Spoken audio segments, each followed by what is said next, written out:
All right, I think we're good to go. Back at her tonight. Took a few nights off. Just gonna pick up where we left off in the last stream. And I can't remember where that was, so we'll have to open up our to-dos. I think we're gonna do some categories, finish setting that stuff up.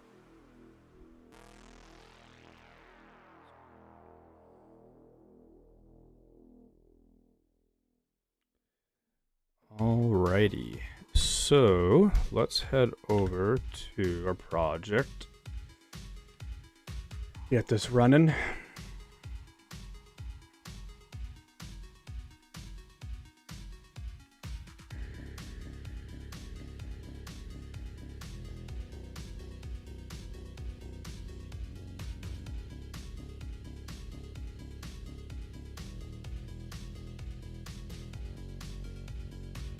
Alrighty, so making some progress. Let's check out last commits or our last changes. So work on the categories controller.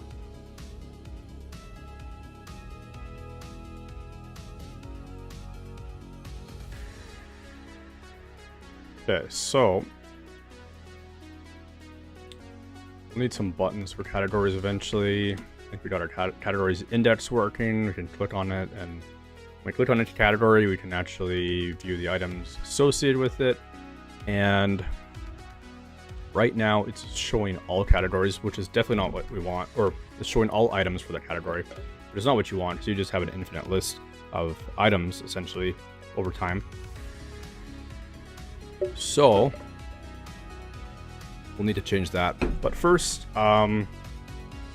let's take care of a couple of things here. Okay, 1 second here.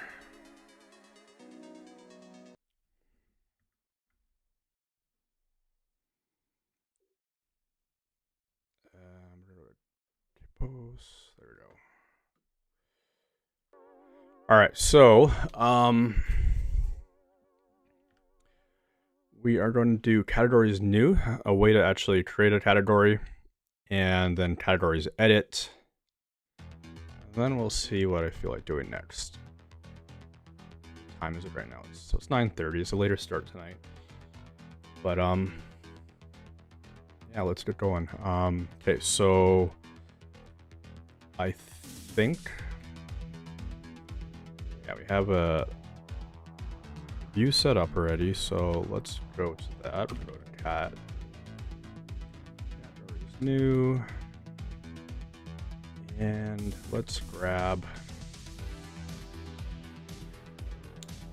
our index here. Copy this whole thing, paste that in. We'll just use this. Fix this indenting here. All right, so categories. We're gonna call this categories category.name. Go to our category controller. Okay, so we are loading our category already and our items.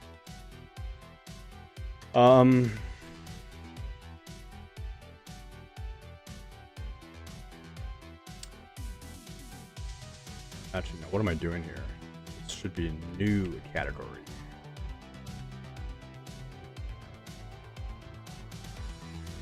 Then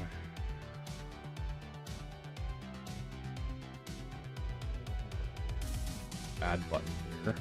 That do is we'll go over to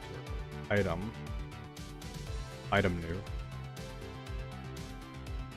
Grab a couple of these fields.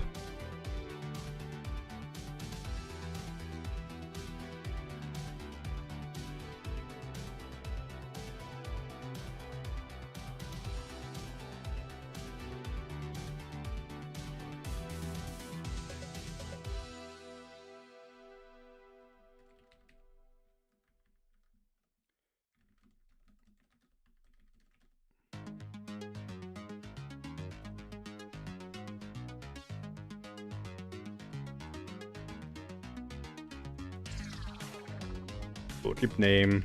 Don't need an icon. You need direction.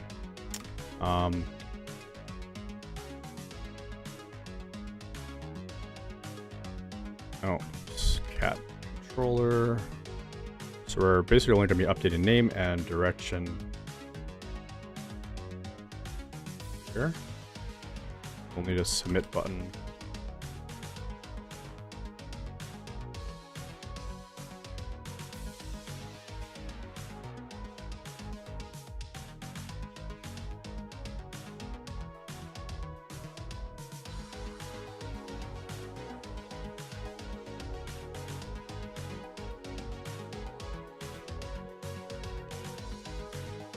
We'll have to update the controller to do this action. So here, let's go to cat controller. All right, so we're gonna go category equals current user categories.build, and we're gonna use our category params, and then if category save.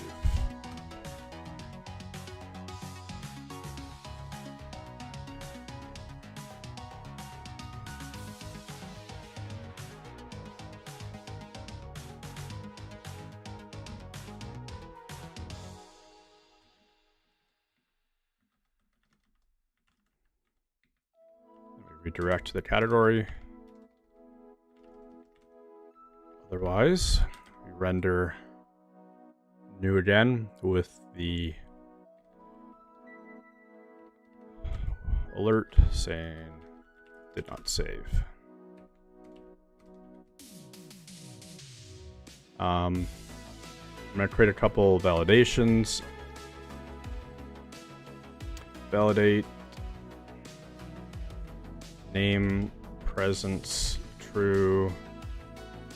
Validate direction, presence, true. Validate.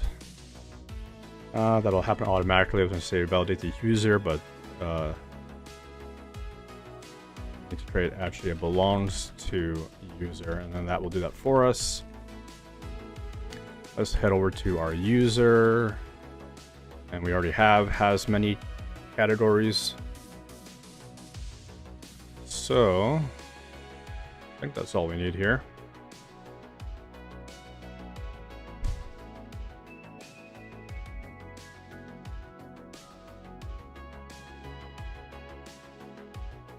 So let's create a new one. Let's just call it house out. Great. There we go. Let's double check everything looks right for that. Category.last. So we have a user, we have a ID, we have a name, we have a direction. Okay, good.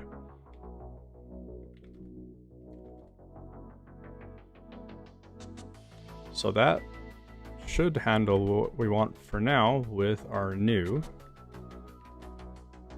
Let's actually head to categories and make sure that our button works. Add a new one, and there we go.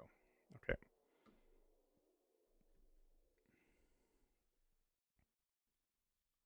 Let's also create one for in called paychecks.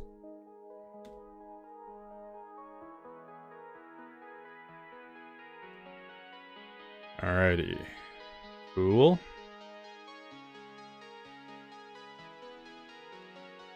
I should be able to add or change a item category now.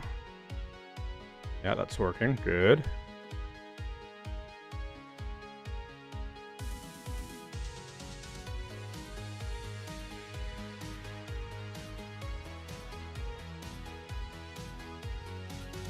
All right.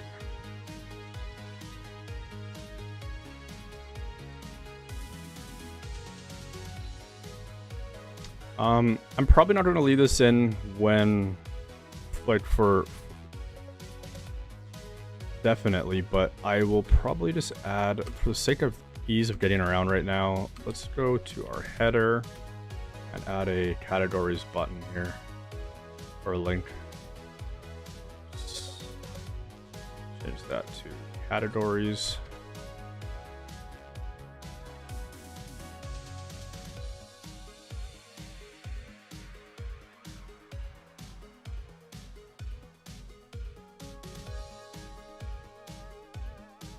Go. All right, now let's try and edit some stuff here. So I want to edit two things. I want to edit, you know what? I don't think I'm going to bother editing it in place here. I don't think that's going to like really work out that nicely with the way this is set up. So I'm just going to use our form and basically just use that same template here. So we'll go like this, we'll go like this, we'll go render, form. Then we'll go here and we'll create form partial and paste that in. I'll need to actually use this though. Category. And then I'll have to update controller. So that we go category equals category new. And then on edit, we'll just grab this, go like this. Now let's make sure new is still working. So let's say, I don't know.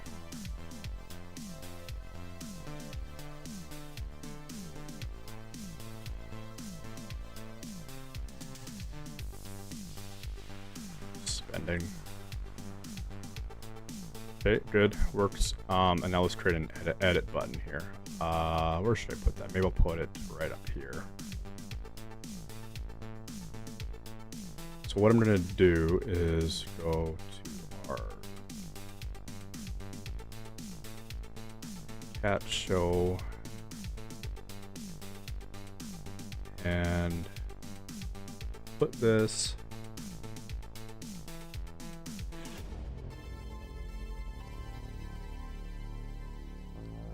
that, or should that be that?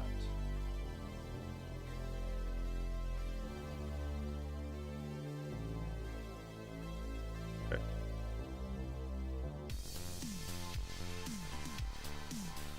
Where do I want to put this edit button?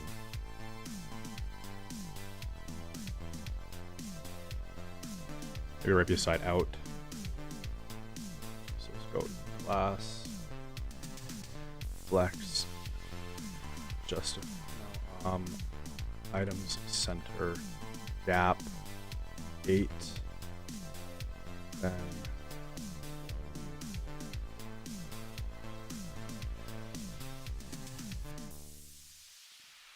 link to, just use a pencil, so we'll go edit path or edit category path, put our category in there, and then we'll go class,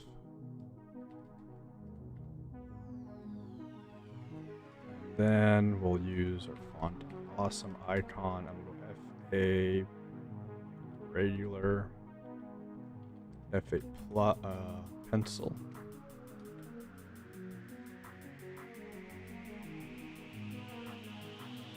See how that looks. All right, let's make a larger gap here. Let's go 16. Actually, let's go gap 8 and then on desktop 16.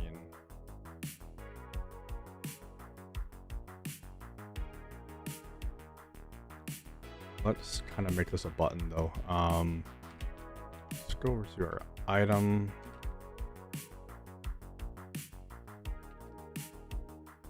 Where is that? That would be under item show.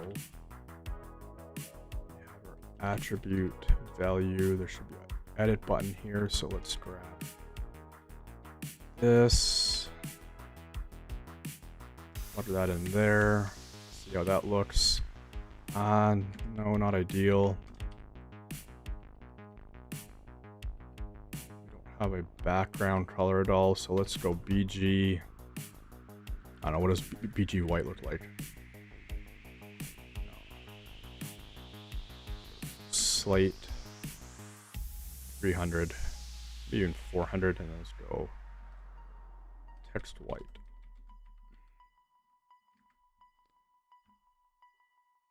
Let's get rid of this and go PX8 PY2. Way too big.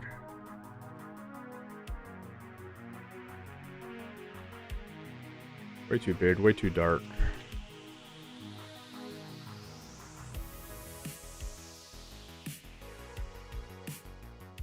Give it a black text.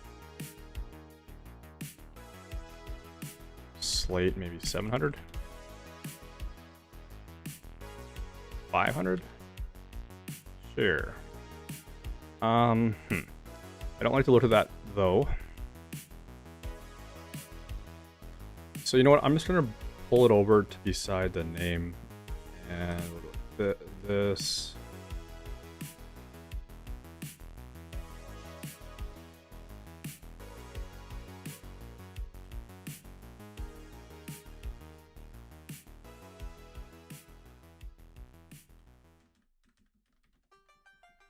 Let's get rid of our background.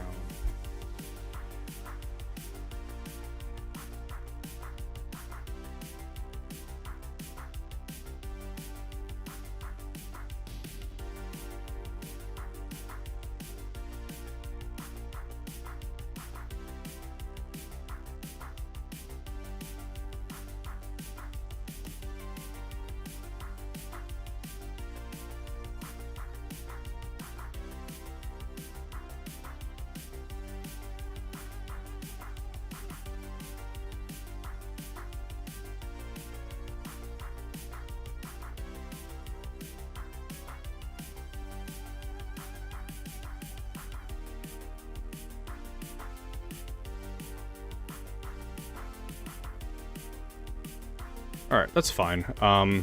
Probably change that, but let's get these things working. And now we need to go to our edit page. Alright, so param is missing the value. Invalid category.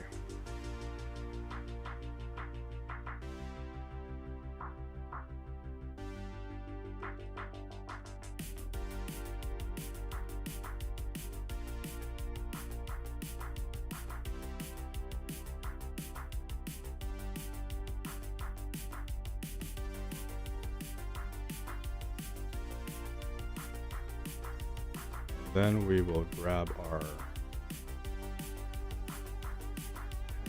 new, basically copy the same thing to new, or no, sorry, edit.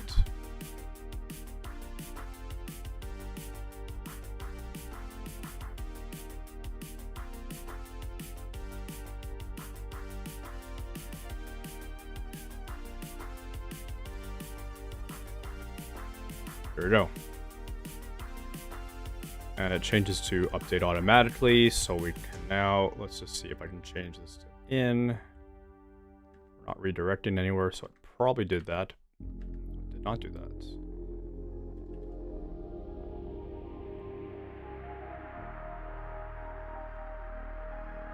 I don't think we're doing anything in our controller yet, so let's go item, cat controller. So we'll go category equals current user dot categories dot find params ID, and then we'll go category update, and then category redirect to category. Right, so still out. I just refreshed. Go in, quick update. Probably add some parameters here, category params. Let's try this again, try and change it to in, and there we go, that worked. So we go back to out, good. Let's go something else. There we go. Spending is out. All right, good. Maybe an indicator here of coloring would be nice. So I'm gonna grab.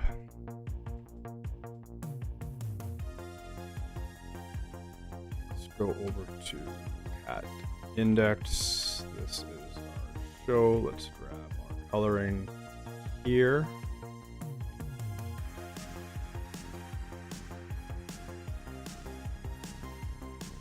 Over to our category and this.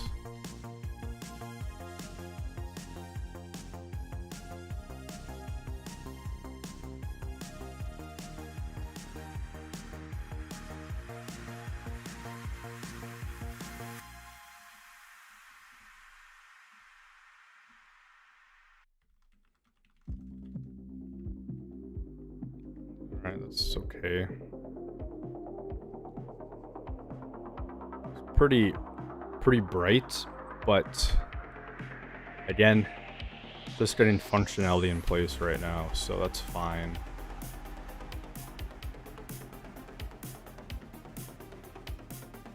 All right, I'm good with that.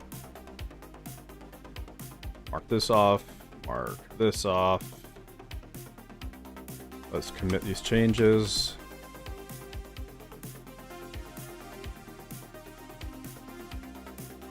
You know what? Let's add a destroy action as well. So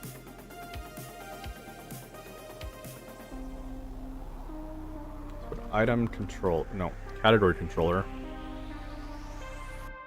And what we're gonna do is we're gonna go grab our category. Now, when a category is destroyed, we also need to unassociate the items.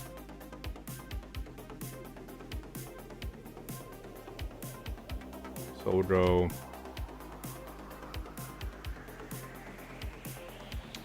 category ID equals nil. I believe that should work here. So if I go categories, have this one associated with it, so keep it open. And I'm going to add a delete button.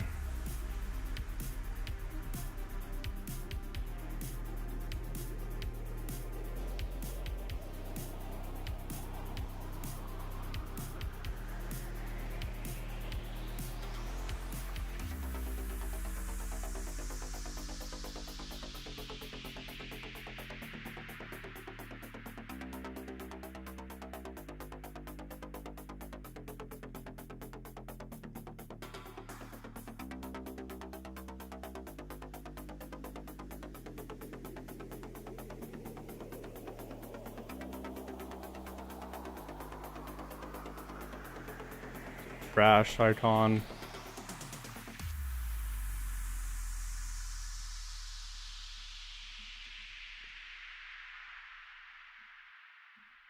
Let's make it red. 100. 200. Oops. Save that. Too light still.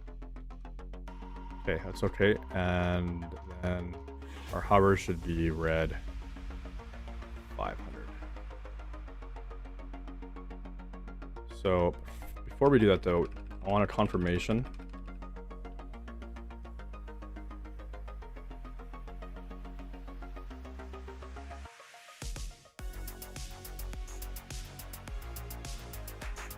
So turbo confirm. Delete category, stick the name in there.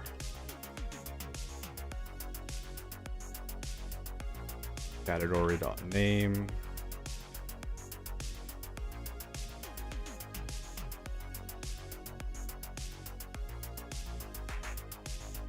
So we click that, delete category paychecks, hit OK. Nothing happens. Well, it did happen, but we didn't get a redirect. So we need to redirect to our category index back to cat controller, redirect to categories path. So that is now gone, and then let's see what happens to this guy here. Okay, good. Category was unassociated, so that worked as we wanted here.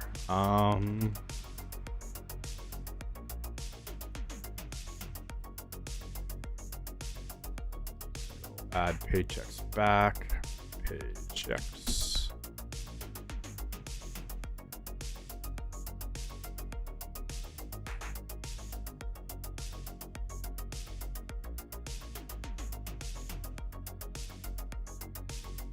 Try it again. Good. Let's also add a message here saying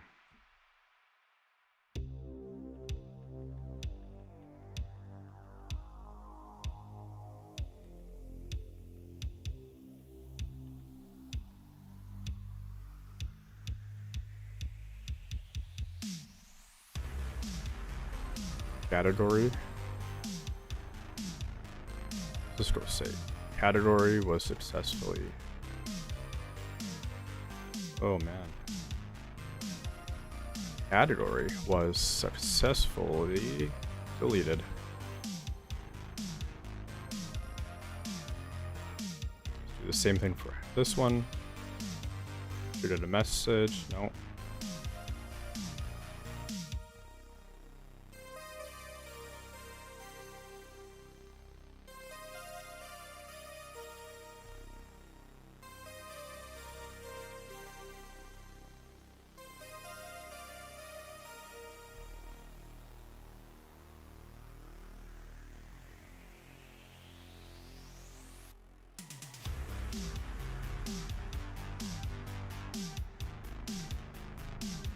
There we go. Fix the typo. Deleted. And let's fix this while we're at it, because this should be like that. And I probably also have that in our item. Oops.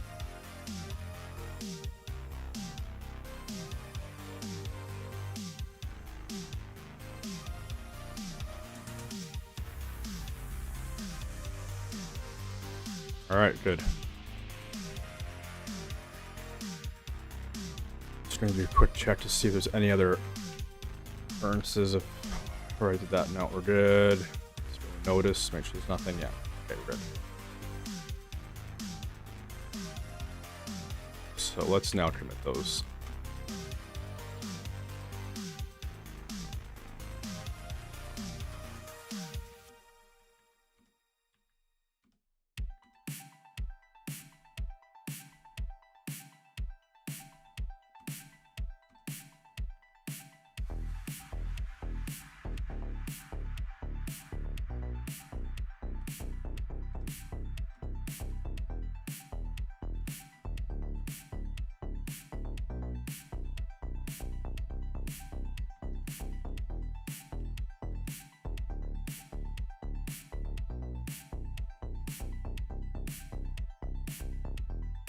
All right, good.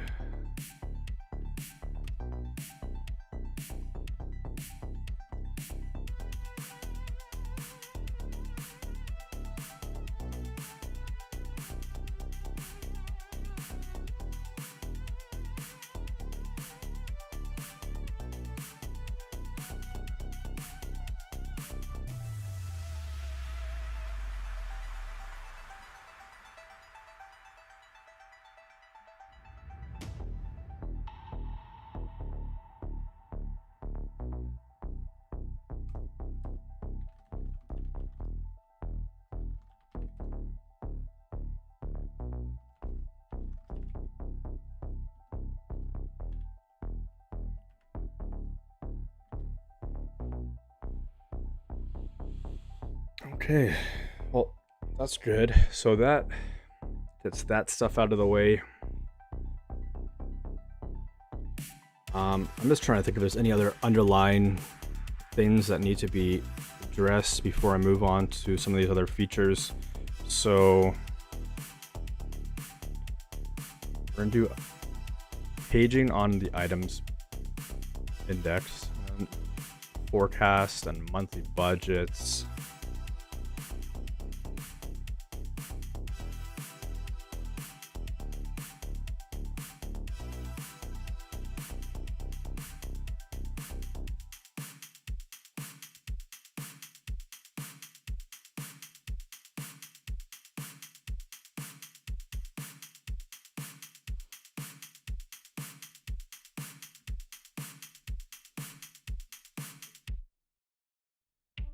Well, let's do some paging.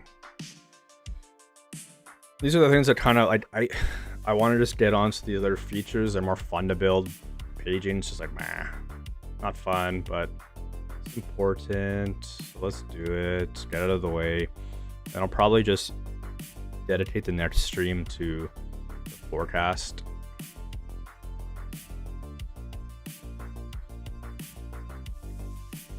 So item index.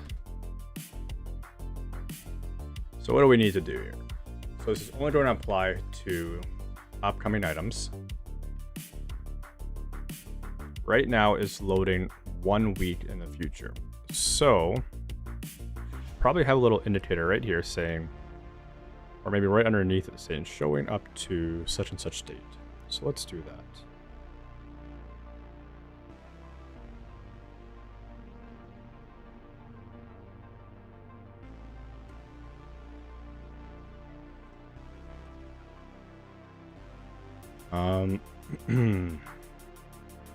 We'll go upcoming end date. We're gonna go date.parse.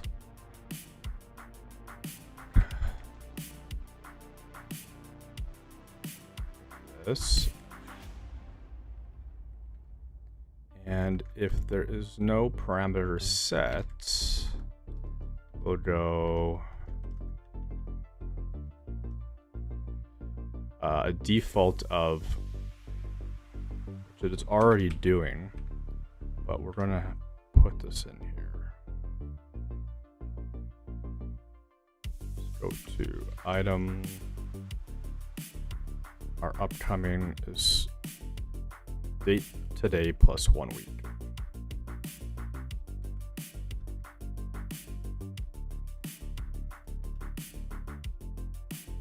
Then I'm going to go end date, upcoming, end date. Do the same here.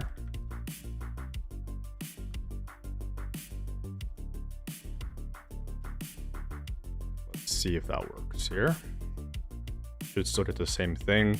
No, we did not.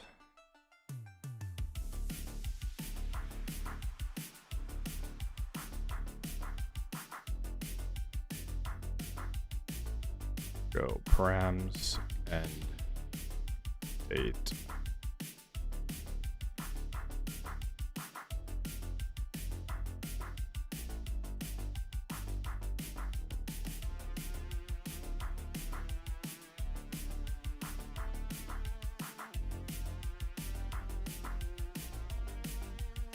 Have this here in the wrong place.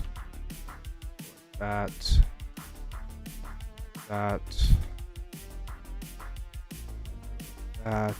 Do the same thing here.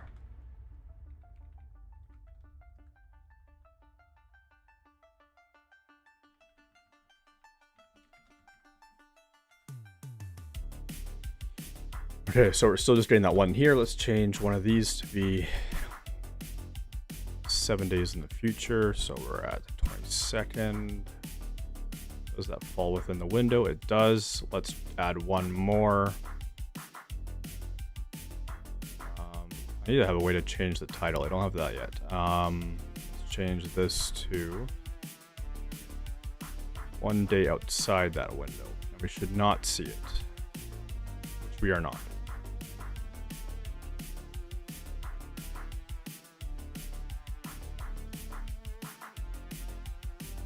don't know what happened there. It looks like we just had a bunch disappear.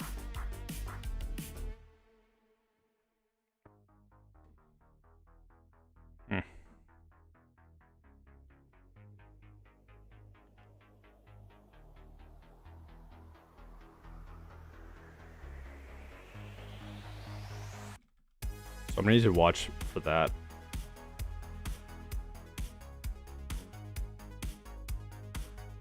Let's go now to, so let's add a button to our index. That is link to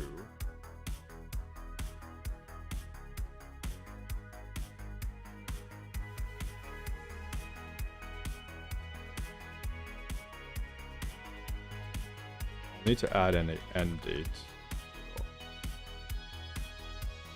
What is that? What did I call it there? Upcoming end date.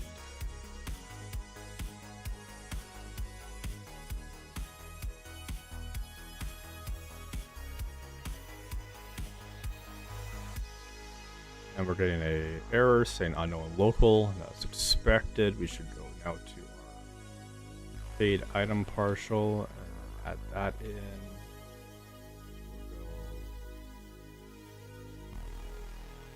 Upcoming end date.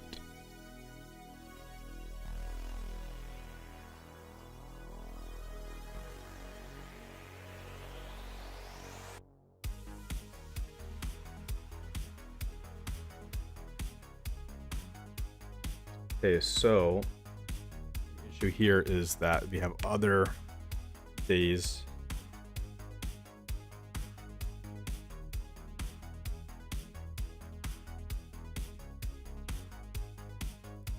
using this partial that don't have an end date because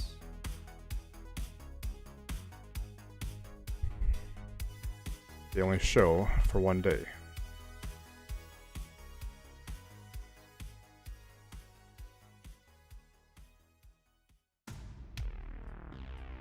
Let's just call it end date. Okay, there we go. Working again.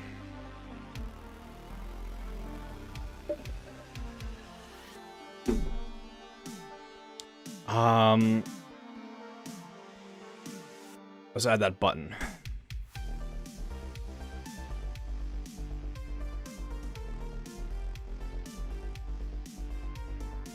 Add it down here. And we'll say, well, first off, we'll say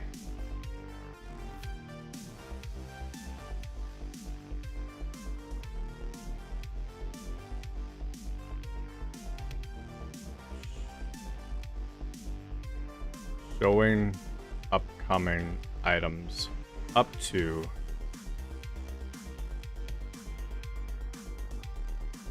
end date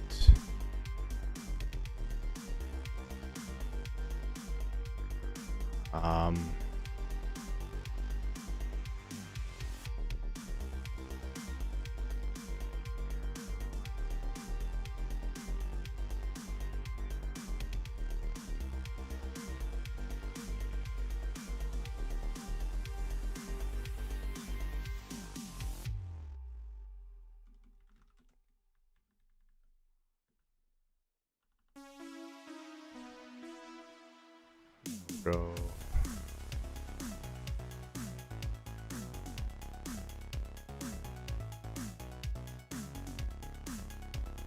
So this will be our, what is that? That is the day of the week. Might be what we want. We'll have to see here.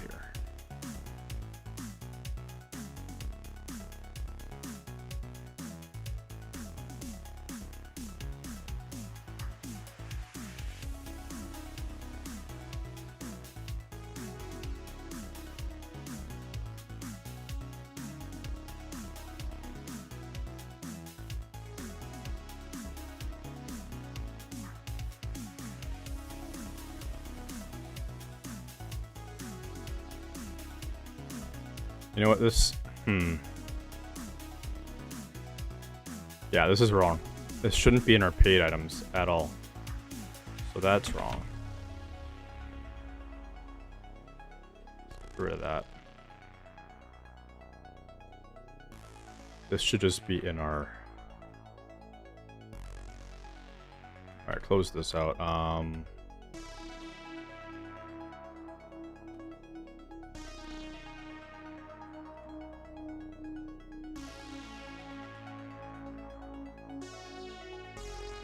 Should just be for upcoming only, and it should show just right here. So I can't put it in paid items.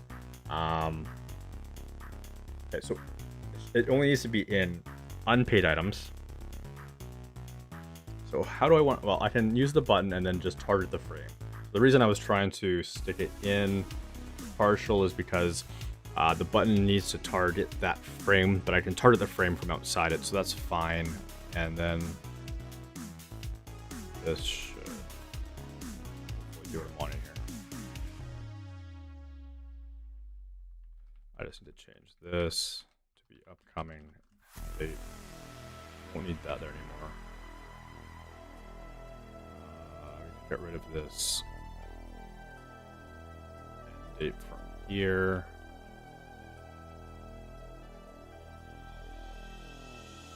All right, there we go.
Then we'll go blacks justify between F4. Stick a button in here, a link to say load another week. And that will go to our root path. And we'll pass in end date to end date plus 1 week. Class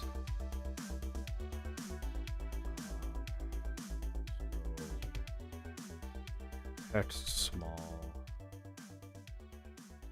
BG gray 400 text gray 800 PY1 PX4 and rounded large rounded full.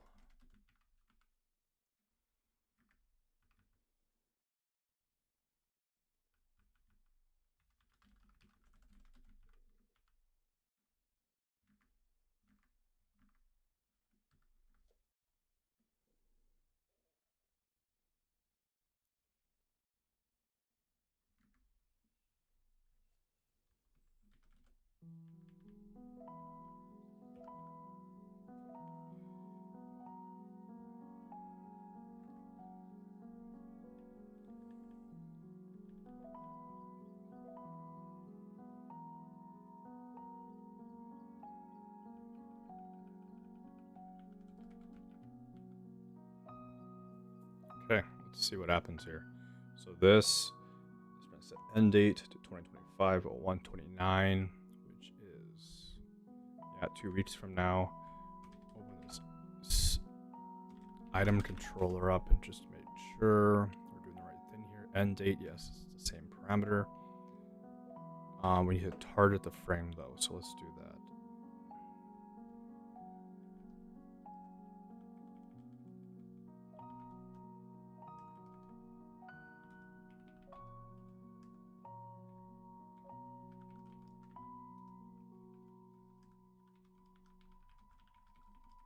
So our frame will be upcoming.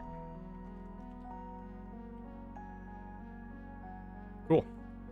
So we got our next item in there. It's not updating our date. We need to also update that.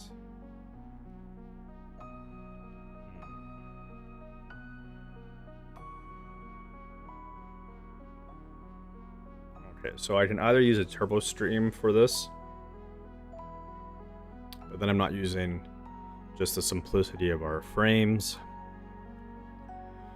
Or I can move this here into the frame, but then I need to pass in the end date for that, and it's not used by everything. So what is the better option here?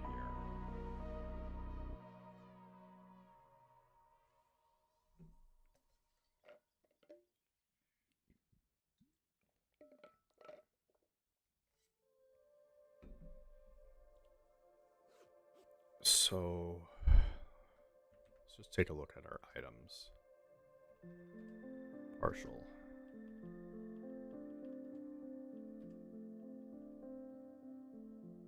Or what is it? It's just our, you know, it's not that. So I can do this easier.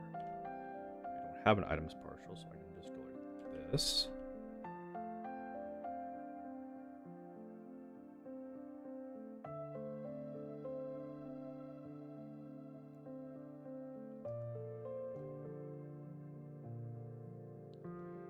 I don't like that.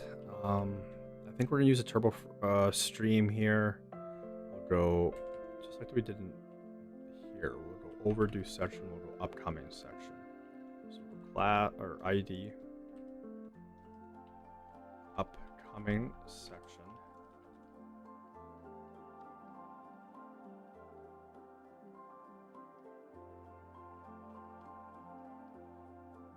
This also helps from doing it this way. It means that we won't be reloading all the items every time, so that probably is the better way to go anyway. Let's do this. So we're going to go turbo stream true. I'll have to set up another endpoint for this.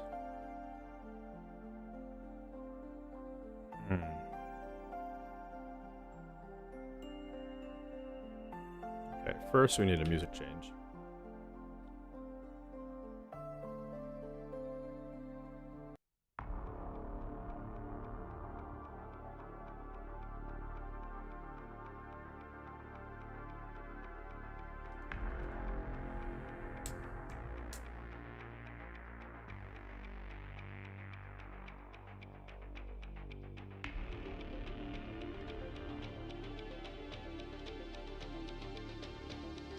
Okay, so if I use streams, I'm doing proper paging, and I'm not loading everything all over again every time.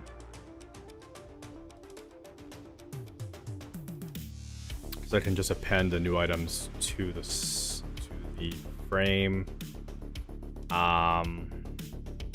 What are the other benefits here? The other benefits are that I can properly I can put this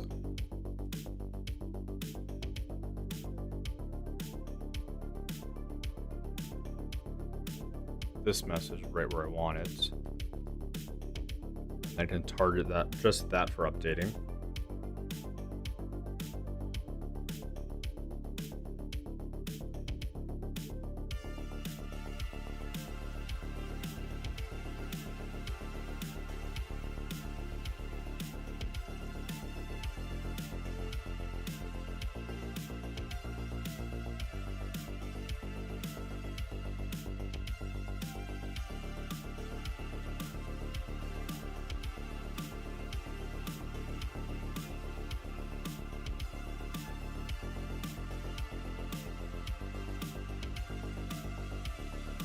We'll actually want to load in our any additional paid items as well.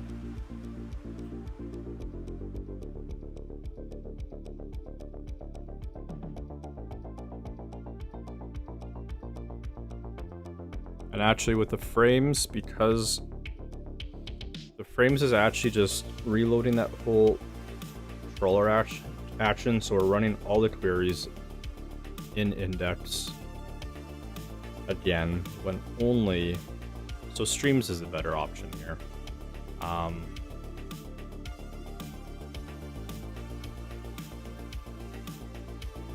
So let's do this. We'll go through invert stream. I have to set up a different endpoint. Let's go to our routes and add.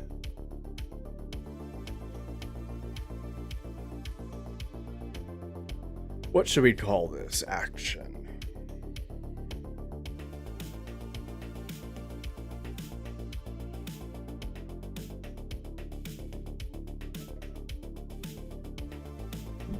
What should we call the action? Let's call it. Let's set up a new controller for this.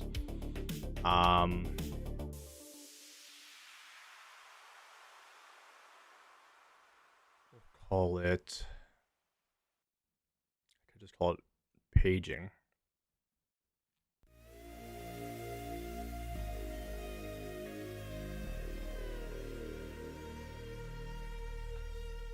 Is there a different way I could approach this altogether so I don't have to do that?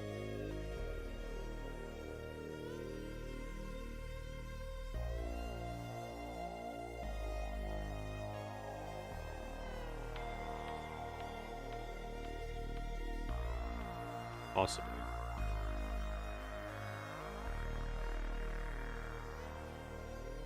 Then it. So what I could do is I could set a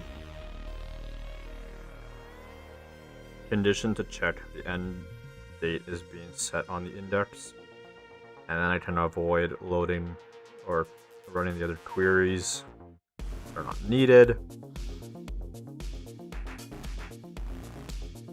No, I don't like that. I prefer to use a stream, turbo stream.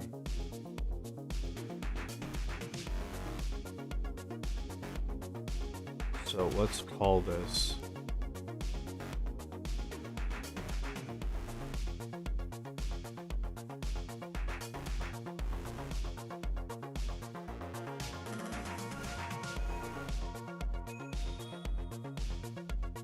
upcoming.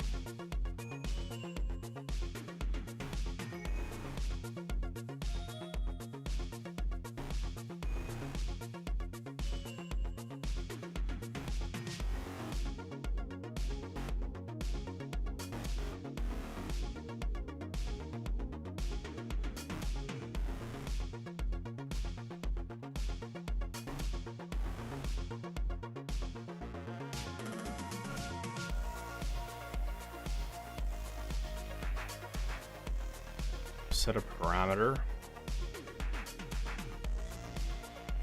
and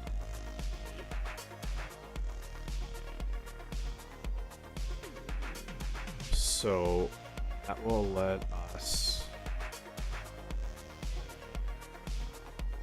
go upcoming and the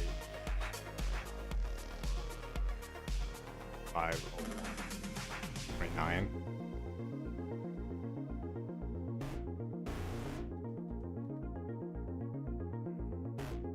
Routes. What are our routes here? So let's go upcoming.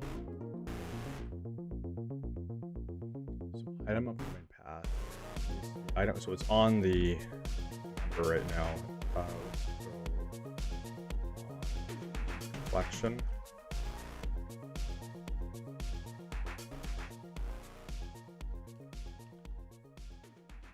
So upcoming items path. We want items upcoming and then end date. That's our issue.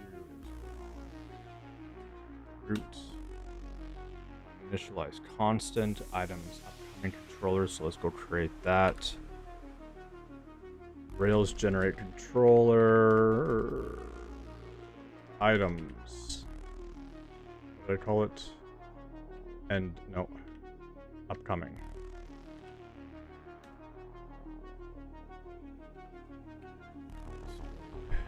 There.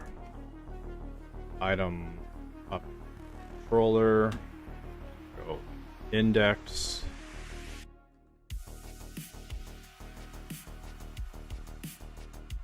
Then we'll go grab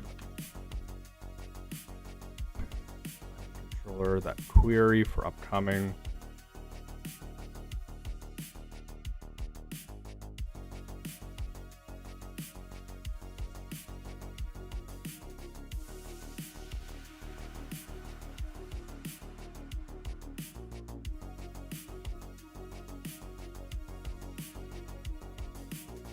So I could stick this all in a concern because we're reusing this here.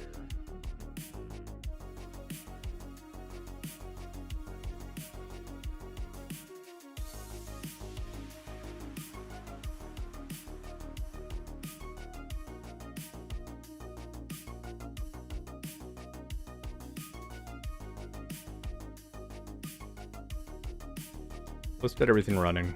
We can refactor. Upcoming end date, upcoming items, upcoming paid items. Those are the things I need. And then let's head over to our views and go here, and we'll create a turbo stream. We're calling it, what was it again? It was upcoming. No, it was just index.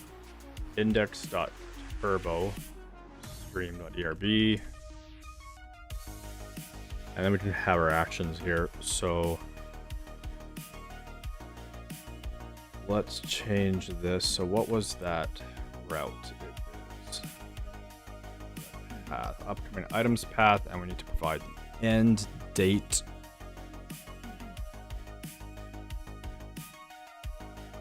as a string.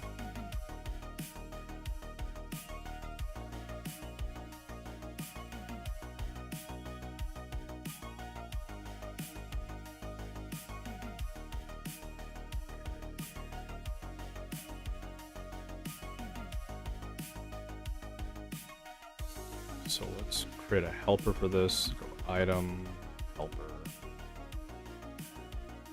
And we will go bottom here. Call it load more. Let's call it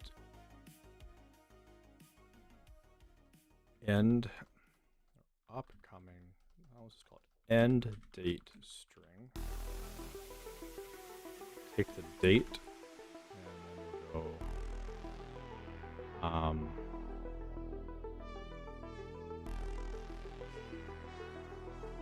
date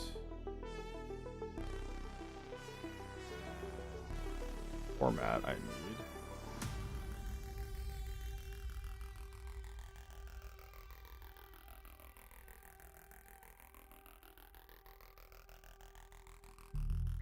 So I'm going to say to AI here, I need the outputted, the returned date to be in the format of 2025-01-01.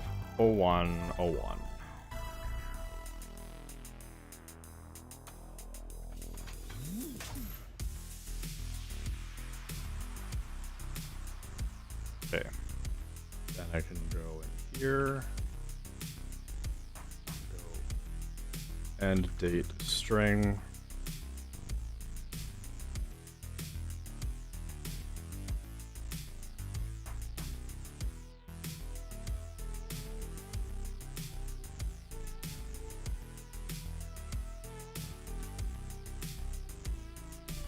all right, let's take a look at this and make sure that we're getting the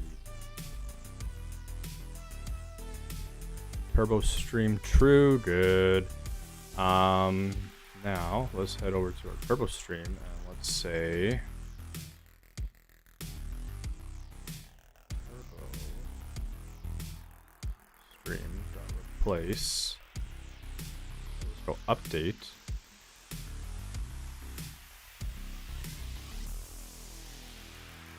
Upcoming.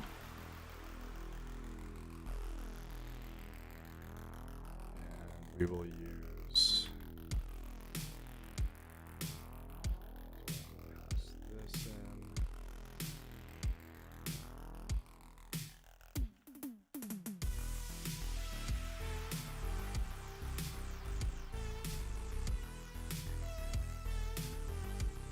Okay.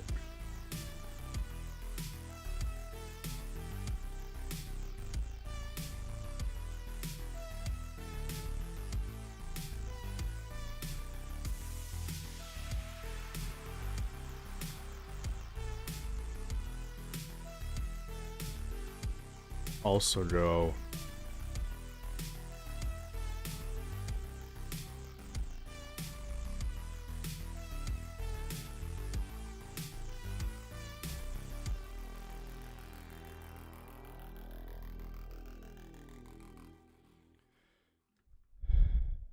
turbo stream update, and it is called the upcoming paid.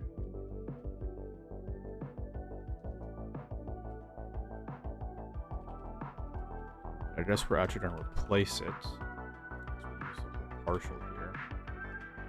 Go like this.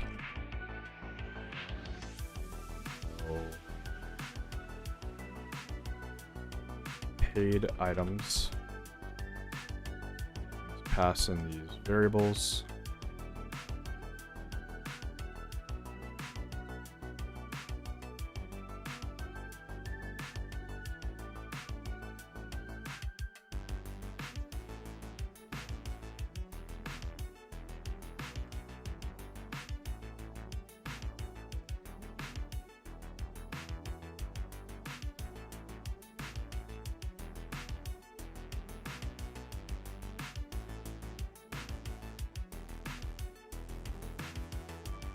Day name. Coming.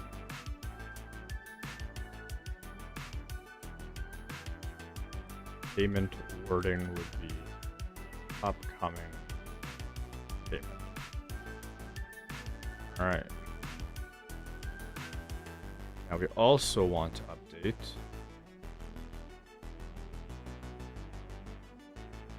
this here.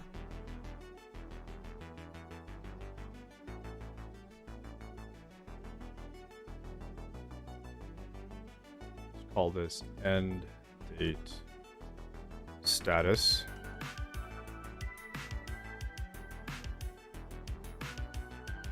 Hey Appy, no, this won't be an open source. It's an app that I've been using for a long time personally. Like I wrote it, I don't know, like 4 or 5 years ago, and been using it like myself and my wife for our finances and whatnot. But I'm rewriting it from the ground up. And I am planning on, adding in a actual iOS app and things like that, and it'll be something that's a paid app.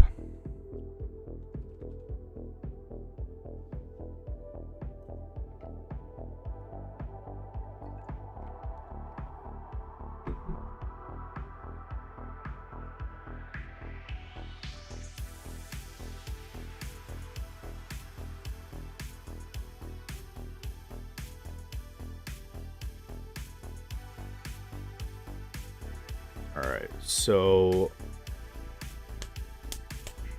what was I doing here? So we got the replace the upcoming paid, we got replace the upcoming.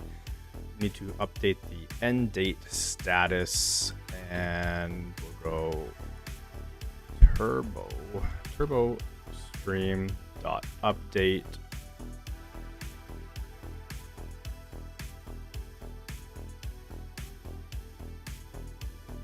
You know what? I wonder if I can just go like this.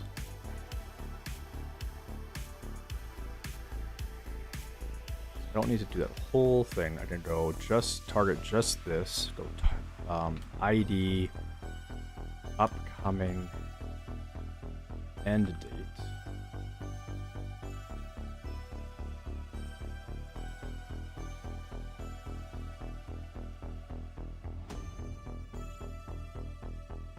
up. Okay, I'll make this a paragraph. Whoops. Okay. So we got upcoming and end date. So I need to go update, upcoming, end date, and go like this. I think I can just go like this. We'll go upcoming.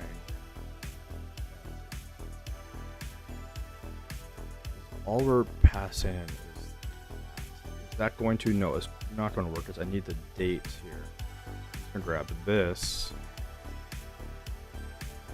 Just this here. And see if that works.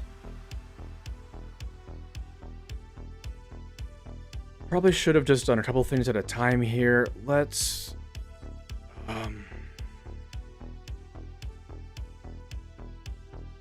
oh, maybe we'll get lucky. Maybe we'll get lucky.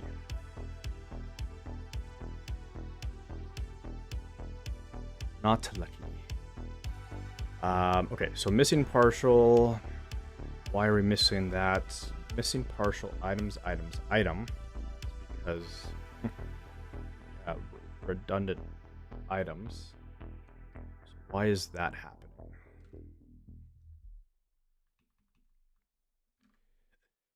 So that's line 3 here.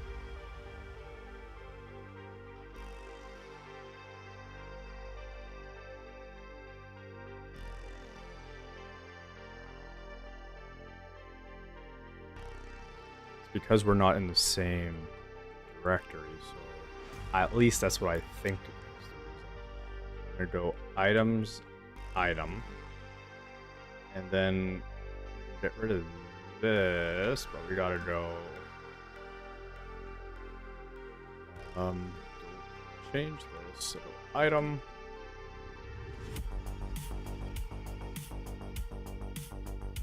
no, we need an actual. Yeah, we need to go upcoming items dot each do item.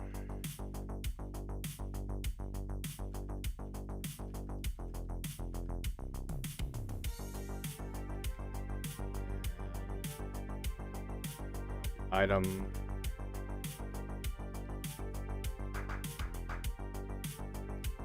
You know, I wonder if I could have actually kept that. Let's just change it back.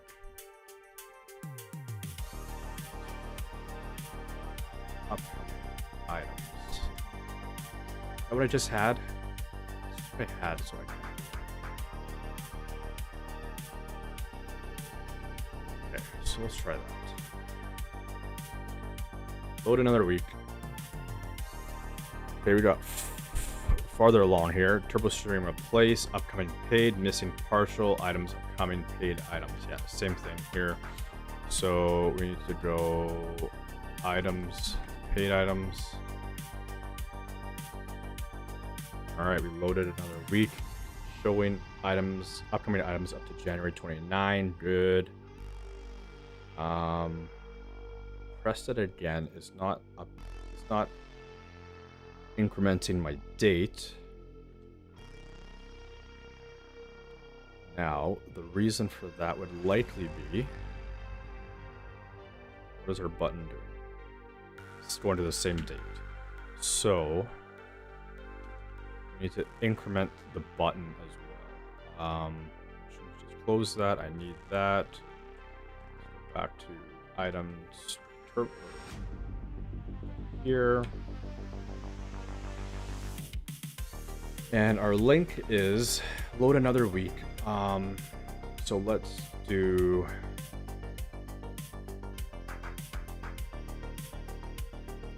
give it an ID and go load next week.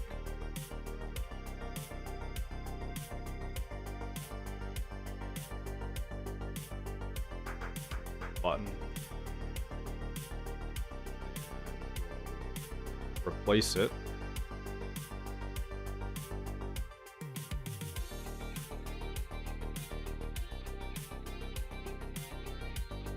this.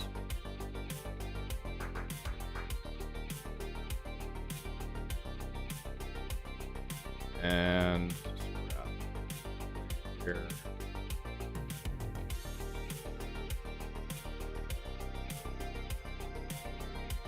Okay, so we're going to load another week. We have the upcoming end date, which should have increased. And you know what? The other thing we need to do is not update. We need to append. Okay, so this is where I need to change the query a bit so that it doesn't reload the ones that have already been loaded, and we're just going to append. So if I do like this, we should get duplicates now.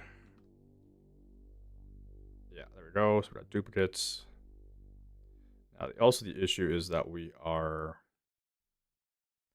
getting this roundedness here that should not be showing up there.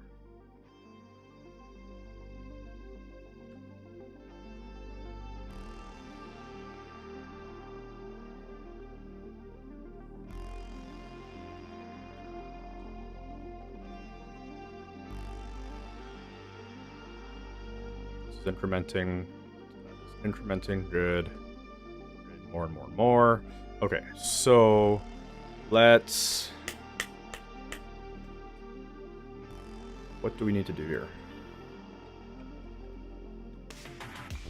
So the incremental paging is working.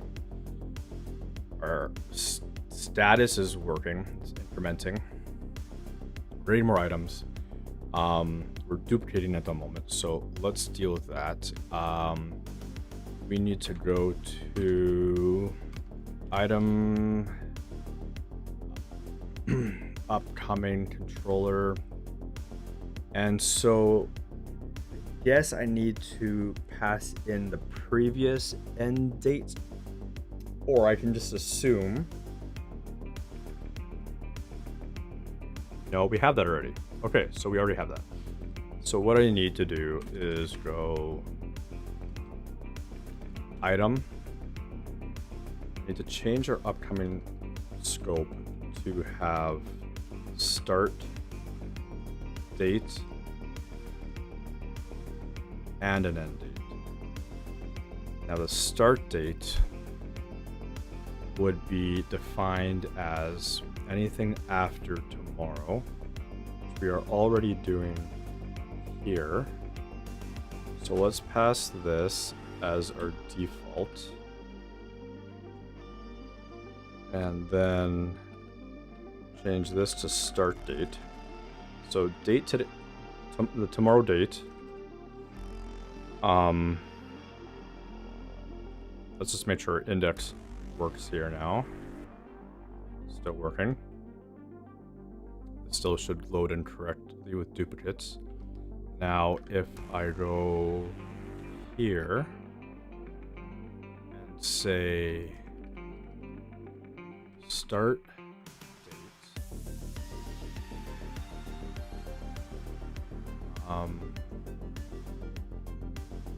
we'll go current end date. Actually, we'll go previous end date. Previous end date.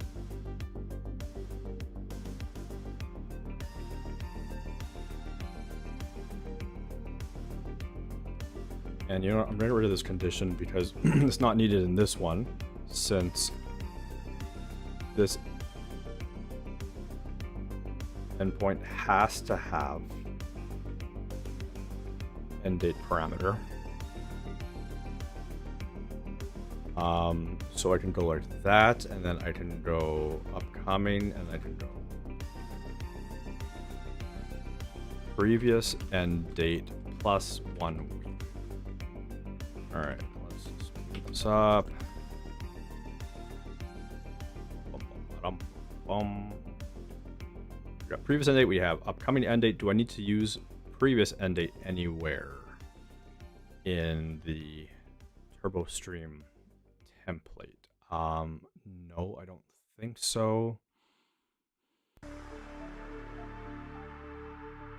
are using it just for determining the next end date, and then also for determining which items we should be loading, which is here. I need to change this to go previous end date. Same thing for this. I need to go start date, previous date. That's getting pretty long. Let's do this.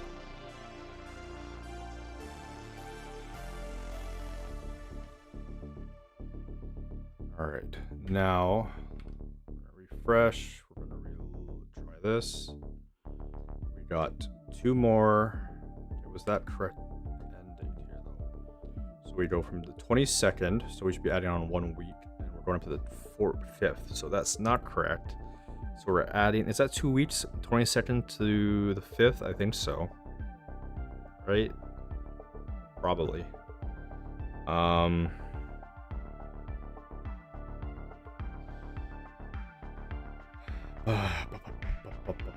Okay, so let's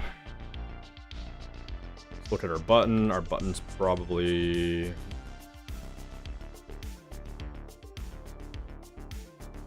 all right. So that's what's happening. We're actually the button is already adding on a week, and then we're adding another week on. So let's not add in the week to the button. We'll let the controller do that. So I'm going to remove this from here as well. Here, we'll then go to item index and get rid of the +1. Oops.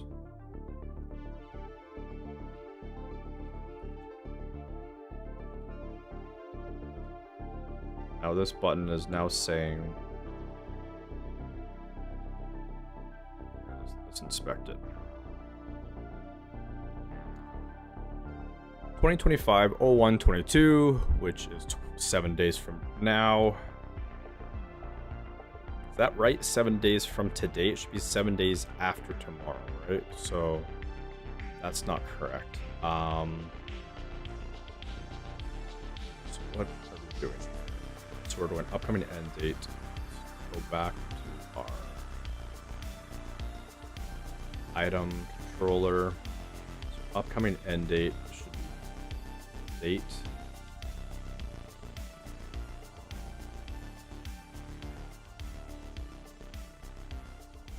So showing up to the 23rd, which is 8 days from now. Good. So 7 days after tomorrow. And then press this, we get to the 30th, and we're loading a week at a time. I think the reason it's not loading more is because we don't have anything after then. Let's make sure. Let's go to a new item. Water bill. Let's go something like that. So the due date of February 12th. Bills create now.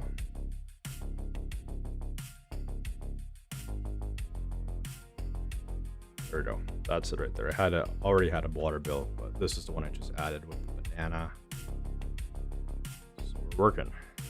I can keep going. Good. Now I need to fix this little roundedness. The reason that is happening is because it is appending outside of this. So what I need to do is go item index. This needs to be outside of the frame. We'll see if that breaks anything here.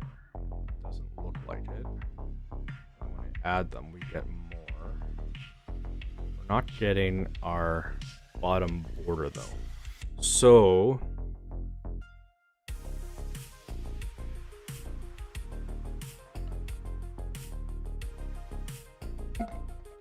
not getting our bottom border.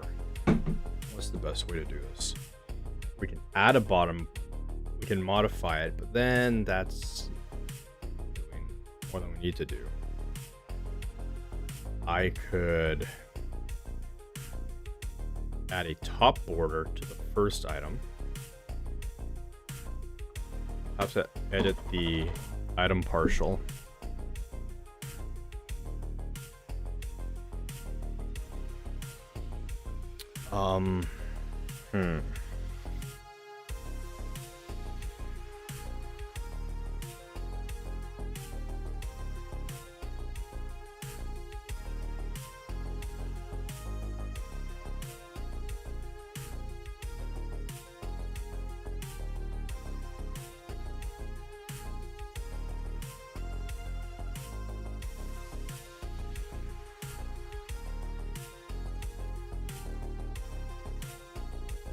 Could also just do this.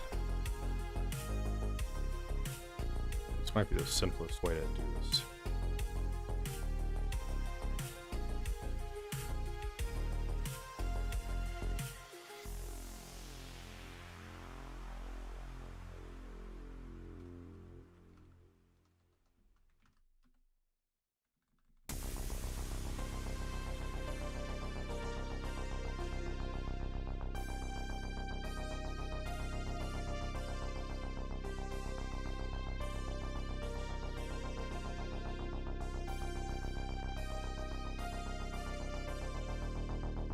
See, cross our fingers. Yeah, I think we're good. Although it is duplicated, it's doubling up on that one. It's just doubling up. Okay, let's.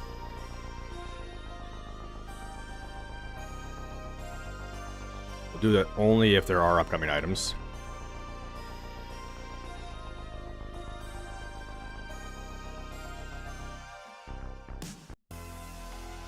Alright, time to change the album.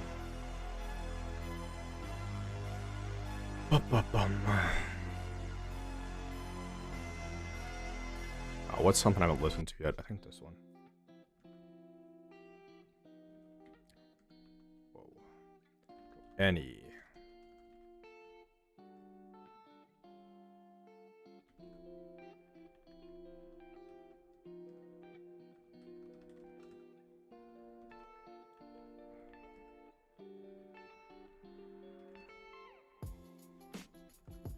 Okay.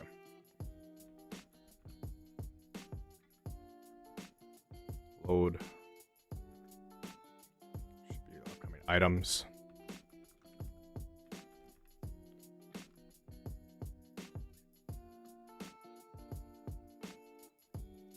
Alright, I think we're losing that duplicating, doubling up. Looks good. Okay. Let's just add a hover effect there.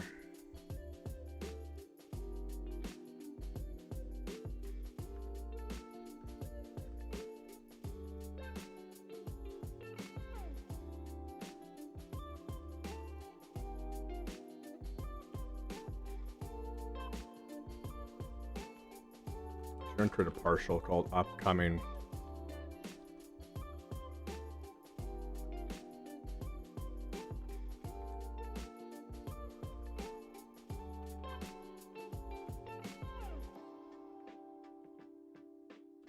There, we'll put this in here.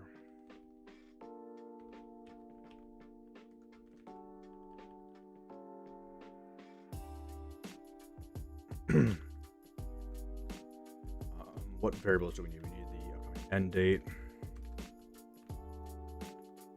So let's find those.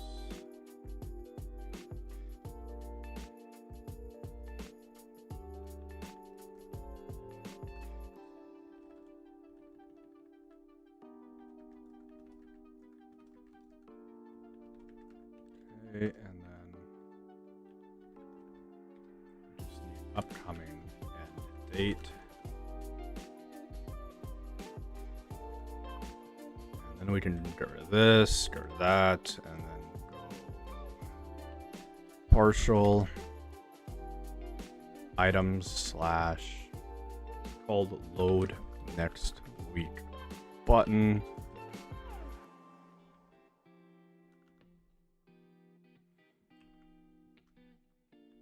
Let's also use that here.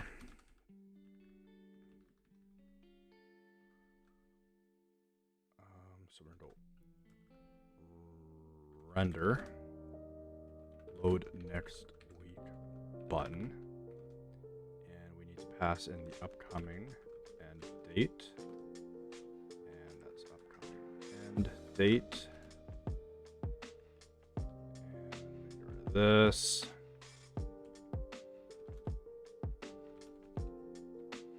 So that still work. It does not. Syntax error.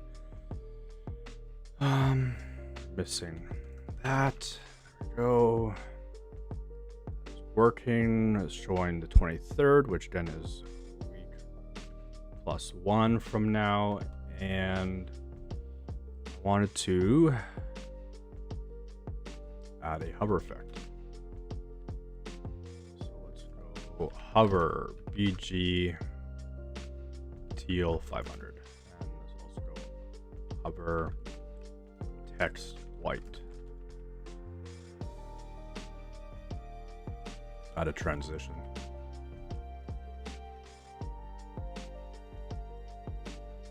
Yeah. Didn't work because I'm missing the local here, so we need to go this locals upcoming end date and go upcoming end date.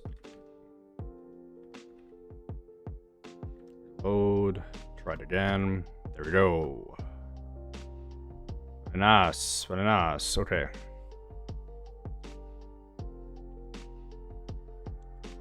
Cool.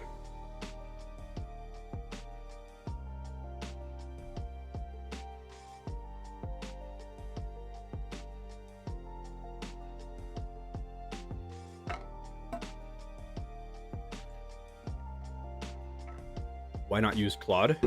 Like the so Hood Bill Gates says, why not use Claude? Are you talking like a Claude AI?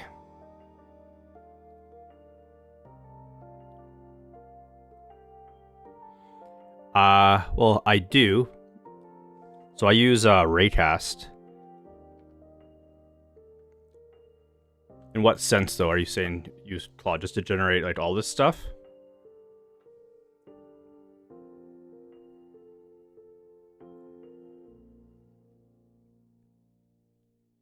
Yeah, no, I do. Like so I use Raycast, and Raycast is this app that allows you to. It's awesome. It's like for sure the first app I would install on my Mac because it just lets you like zip around so much faster. So you can set up. So like with Raycast, I have all these different kind of like hotkeys set up. We're gonna go option M takes me to music. Option B takes me to my browser. T takes me to terminal, and so on and so on. So that's one thing it does, and then it allows you to just like, you can search for apps, you can search for files and all that. But it also has the AI feature, which basically allows you to, so it's a paid subscription with the AI. I think it's like 15 or 20 bucks a month, but it gives you access to all these different models. So like for here, I have a preset set up. Show you. Where's my chat settings here? So this particular chat is set up to use Claude, and I have a instruction set up to says you're a programmer, pair programming with me to write a Ruby on Rails app, be concise, provide sources. So just some different instructions here, and so I use this for like all my Rails projects. And I basically can just go like, if I'm starting a new project, I'll just open a new chat window and I go new with, and I would just choose one of my presets. So like I have a web content expert, programmer, blog writer, or you can just choose like your default models here. So they got a whole bunch. You got Claude, you got, I don't know what that one is, Code Strawl, Llama, Mistral, GPT, so on. So yeah, I definitely use Claude.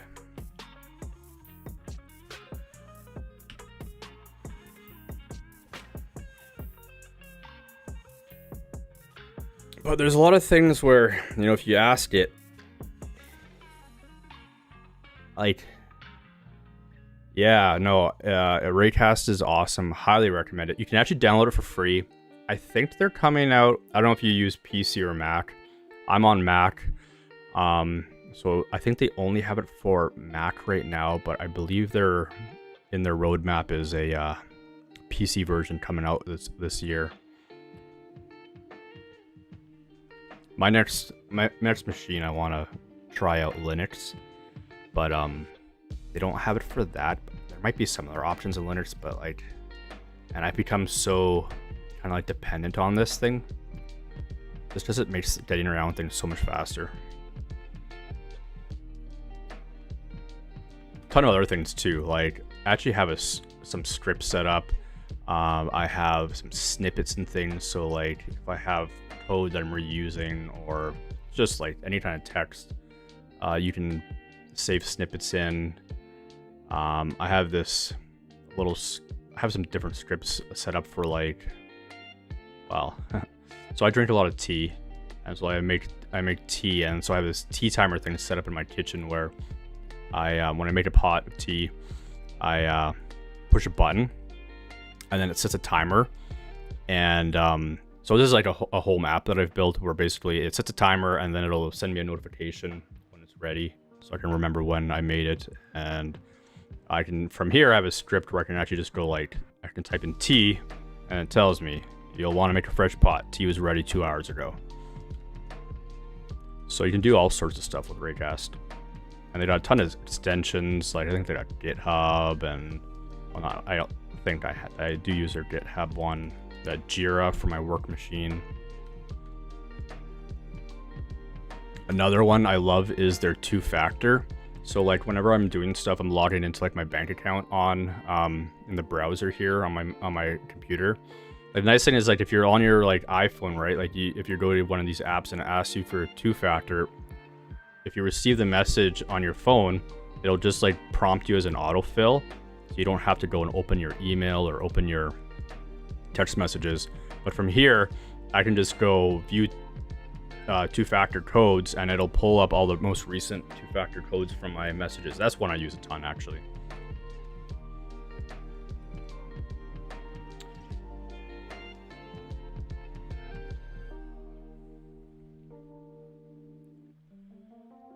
Alrighty, so we got this paging working here.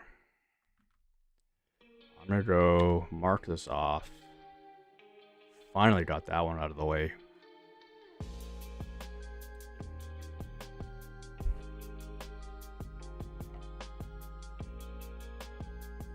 All right, I'm an hour and a half in. Do I start the forecast? I was going to wait till the next stream to do that. It's going to be a bit of a bigger feature. I'm just going to think through some of the things I need to do for it. Actually, no, first let's commit these other changes. Okay, so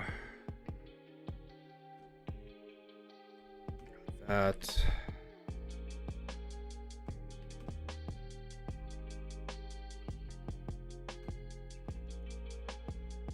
Why Rails?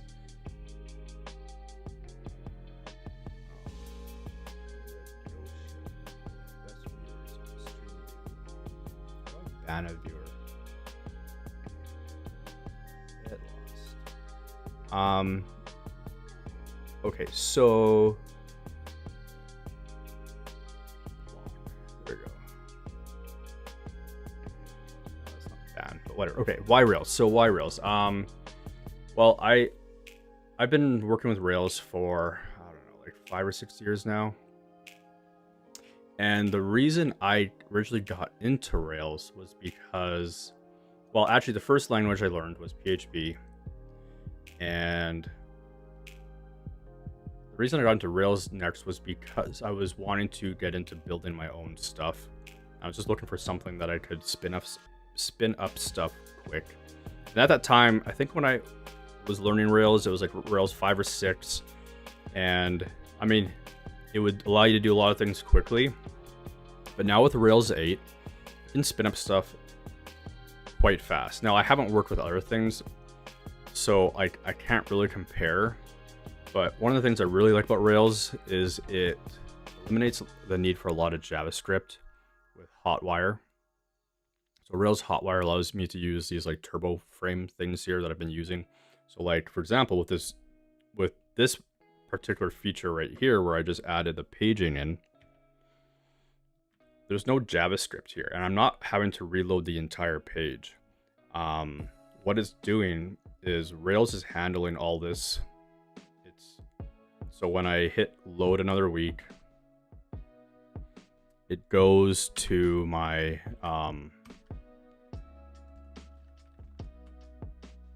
this endpoint right here, which is upcoming. And then from there, it heads over to our controller. So if I go to item, what was it called? Upcoming controller. And I'm loading these different items in. And then from there, this is where the turbo stream part comes in, is I've set up a partial. And what this is doing is it's just going in and targeting specific areas of the page. So like this one here is targeting the upcoming section. So if you inspect this and we go here, we can see that this is a turbo frame. So that it's called, it's basically just like a div, but it has an ID, but it has a special purpose here. And the ID is set to upcoming, so we're targeting that. And we're just appending additional items to it. So that's one of the huge pluses, is I like to just not have to deal with the JavaScript stuff. And I mean, I should dig into JavaScript more. I can get around if I have to, but Rails just for the speed of building things.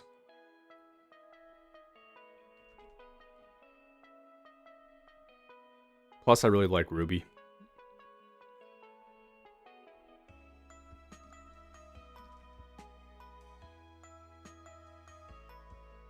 But actually, I didn't even... I just started learning Rails and Ruby at the same time. It was all part of the same process. I didn't build anything in Ruby before building things in Rails.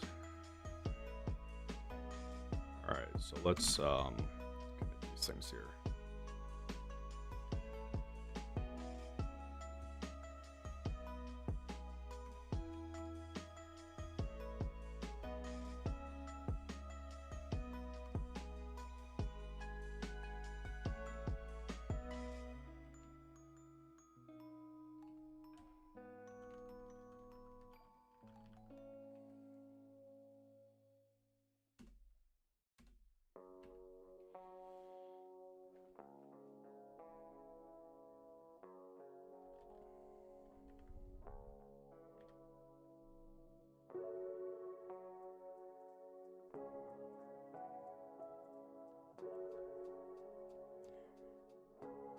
Okay, so for the forecasting, basically I'm going to be loading all upcoming items, including overdue items, today items, tomorrow items.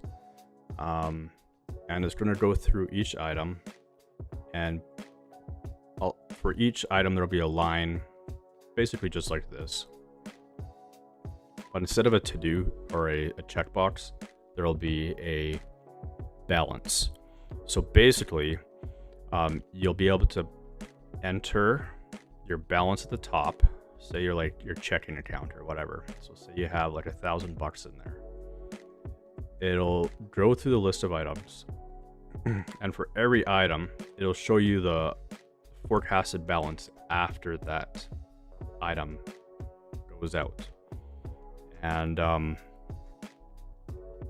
so what I need to do, let's start. It's not going to be probably as difficult as I think. I shouldn't say that. Let's go to, let's create a new controller. Rails generate controller. Call it items. Or just call it forecast. Forecasts.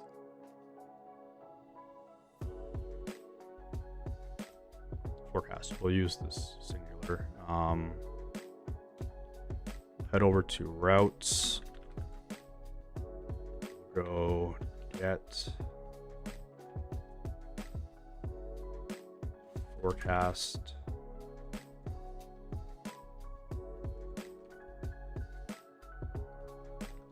to forecast index.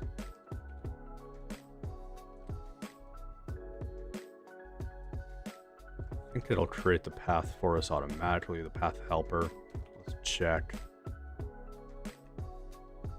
Rails routes. Okay, we got an error.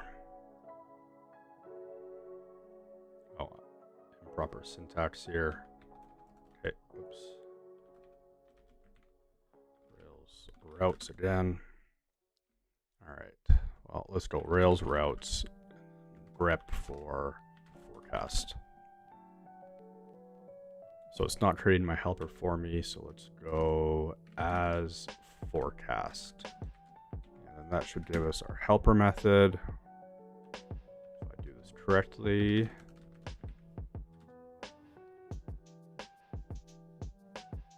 It's not showing it. So I wonder if it is going to show up. Let's go over to here and go local.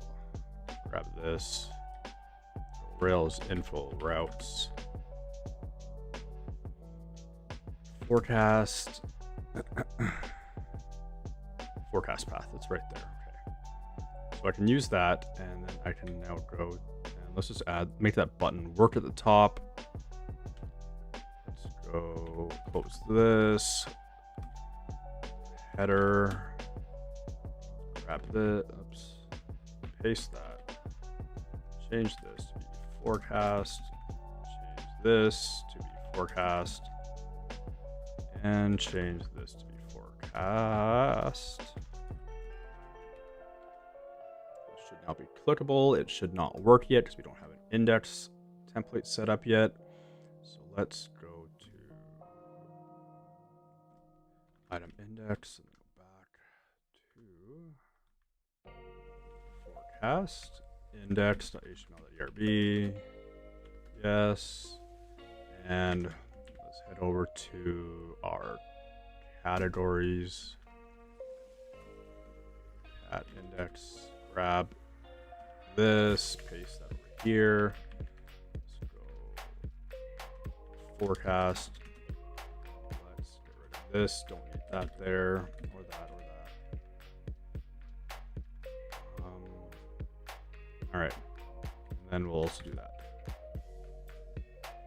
So item, no, forecast controller.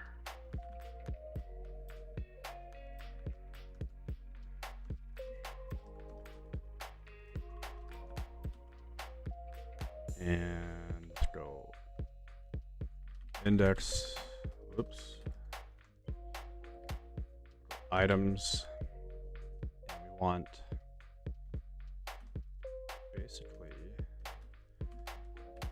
all upcoming that are unpaid. So I can go, actually I just want all unpaid, ordered by the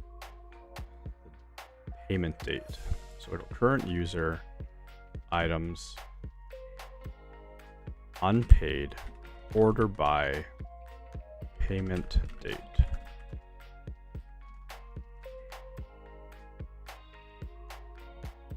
Okay. And then let's add a field here. And we'll call this, make it a form.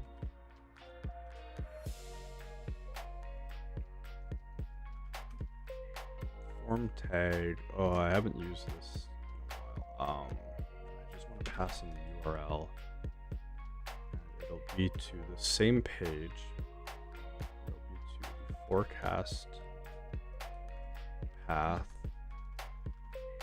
And we'll set balance. Actually, no, we'll set balance to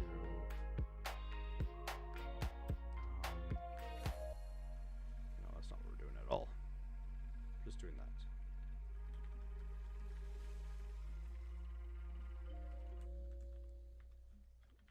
Form, and then I need a form text field so that it's going to be a balanced number, but I want to be able to accept like $signs without and I'll just parse them. So we'll go balance and then also a form.submit. All right. So undefined text field. Okay, I need to. All right, this is an example here. I'm gonna use Claude because I can't remember the syntax.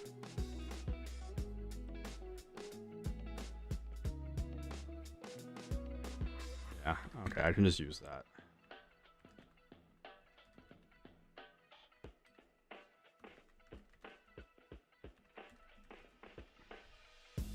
All right, we don't want to call it save, we'll call it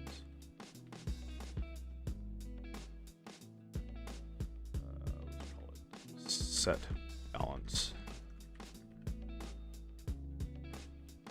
And then we'll go 1,000, enter, didn't do anything. Let's head over to our controller. We need to go balance equals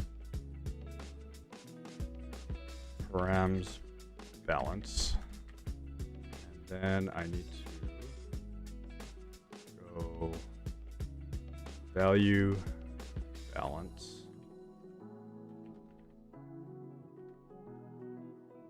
Try this again. $1,000. Still not.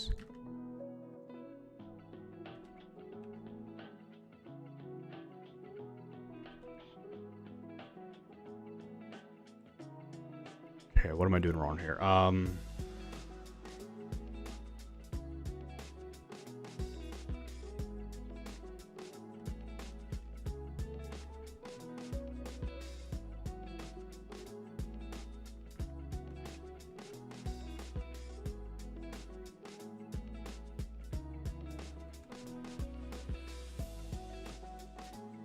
Not liking that for some. Oh, because it's a symbol. I think that's why.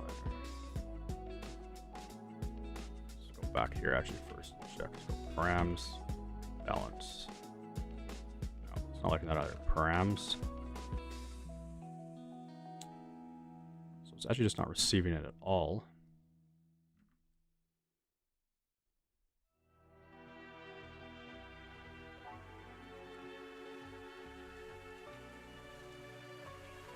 Why would that be?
So the action, oh, it's a post. Okay, that's why. It can be a get request. So I need to change that. Let's go method get. this. Fine now. There. 1,000. And there we go. Okay.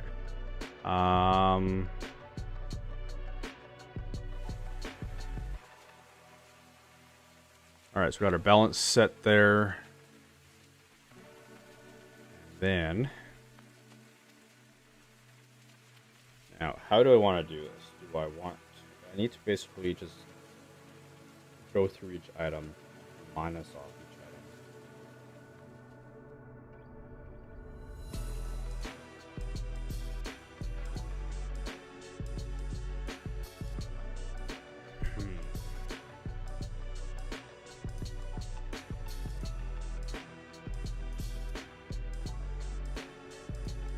So I could go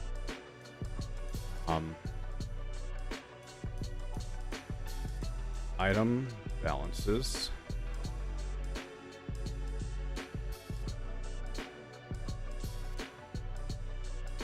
and go items.map,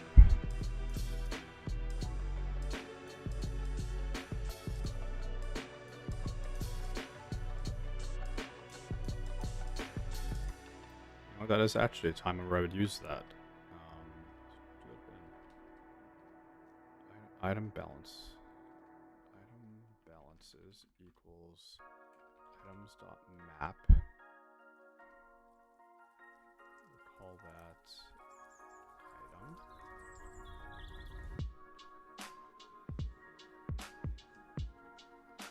And then we'll go like this. We'll create a hat. See, that's where I wouldn't use that. So annoying. So we'll go item name. So say name. We want the amount and the direction. This should be like that. Should be like that. And then I also want, so we got name, amount.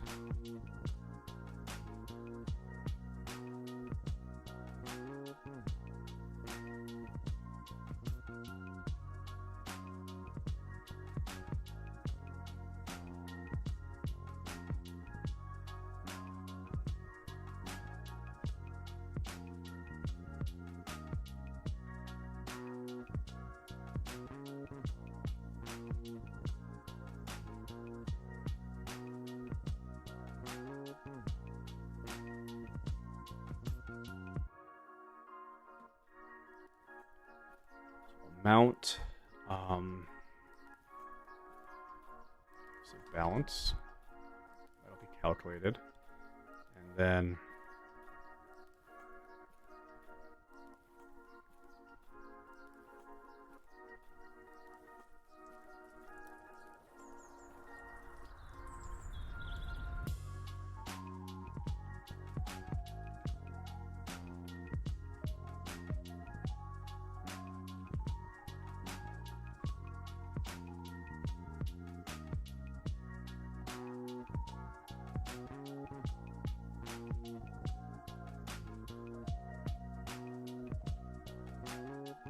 direction.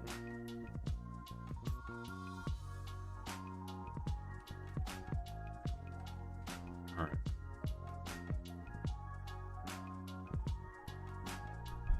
So what I need to do to calculate the balance is I need to take the previous balance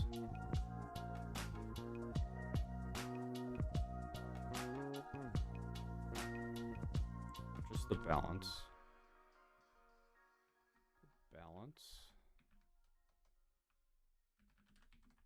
equals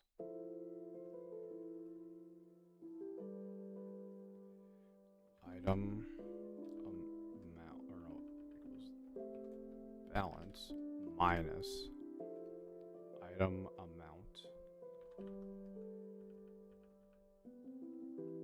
except we need to also go if the item direction item is in, then we actually need to go balance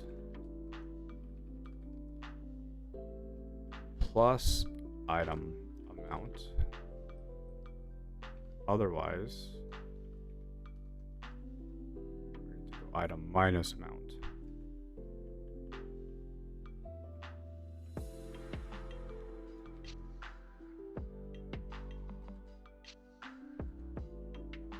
Okay, let's see here. So let's go item balances. Each do item, and then let's go like this. Flex row gap 4. And then let's go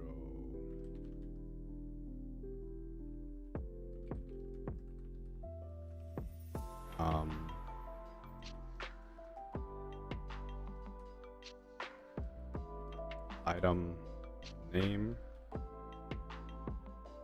set that as a hash here, so we just go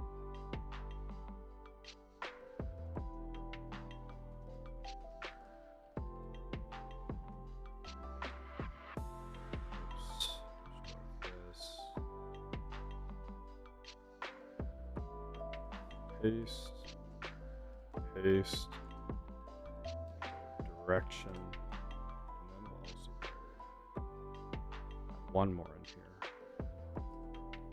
This one will be called mount, and this one will be called balance. Let's see what happens here. All right, undefined method. Okay, so we need to convert our 1,000 into a float. Actually, just an integer because we're not dealing with any. All right, tomorrow out 15, and I drop this down to 985. Then we went to cell phone next, which is 100 bars with 885. That are in work properly. We went in for 4,000 and brought us to 485. All right, good.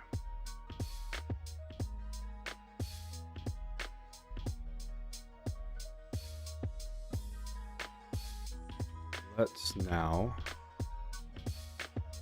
grab our same styling.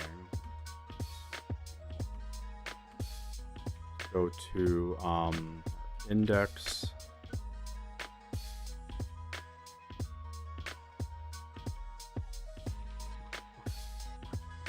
Grab this.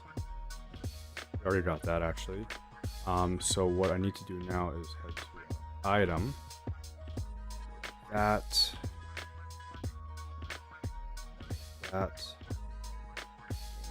anymore.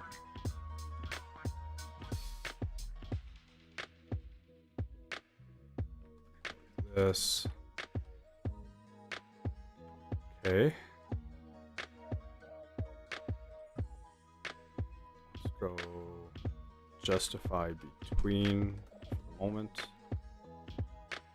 Good.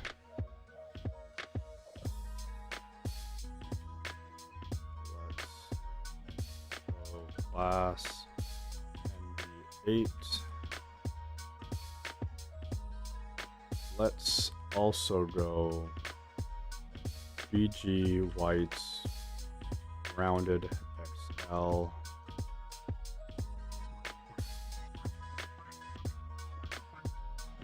Add some padding PY8 PX4. Let's go flex.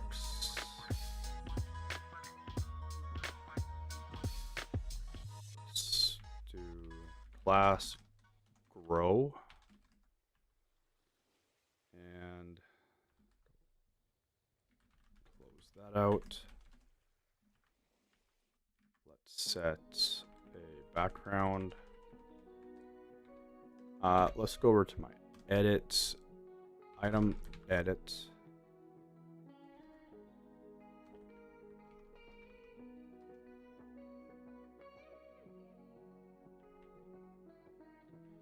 BG gray BG Gray 100 BX2 PY1.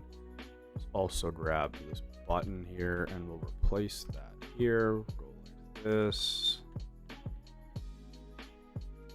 Okay. It's okay. And we'll go form.label. We'll say balance. And we'll call it current balance. I don't want that to do that. Let's do this. So it goes above everything else. Okay, that's right. And then let's go to class MV2. No, it needs to be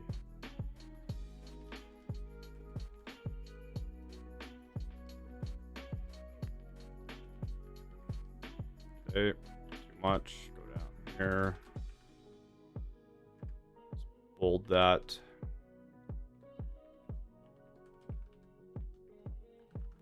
Bold. Current balance. Let's round that field area. Go rounded. Large, and then go overflow hidden. Okay. Pretty good. Maybe I'll go and not make this so wide.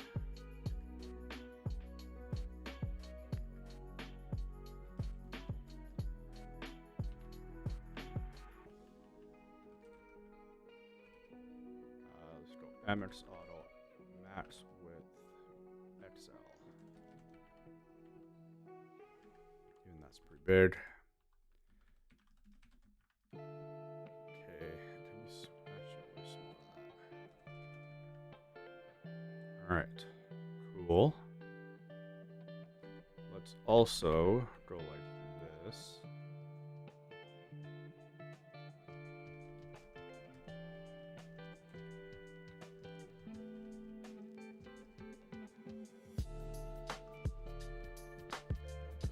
This dollar sign. Let's bring this here.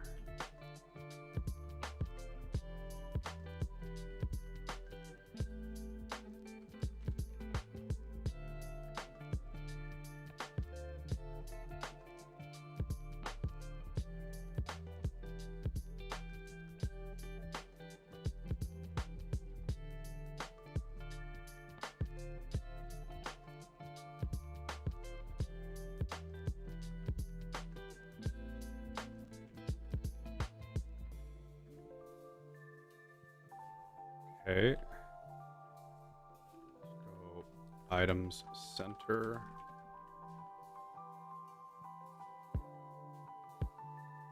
That didn't work. Needs to be in here. Items center. Vertically align that dollar sign.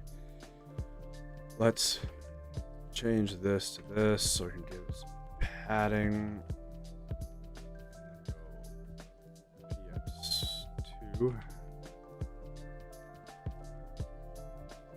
Okay, except our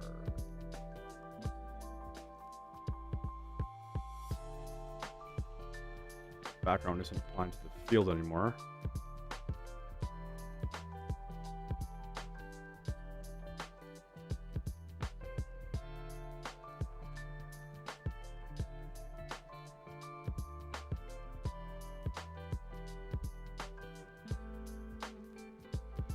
Probably be the kind of stretch.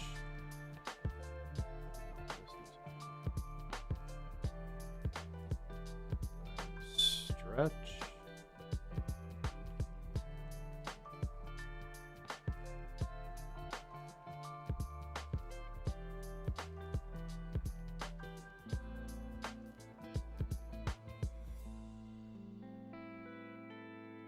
Wonder if Font Awesome has a decent dollar sign. Let's go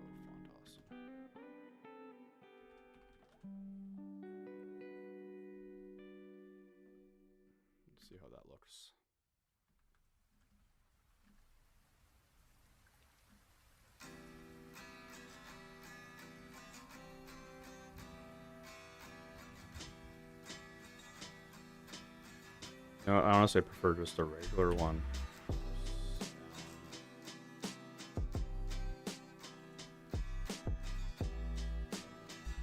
Flex items center.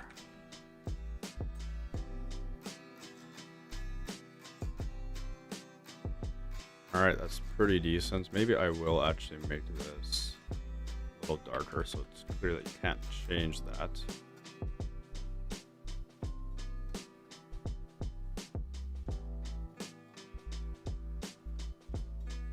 Now, our balance is being modified, so we need an original balance.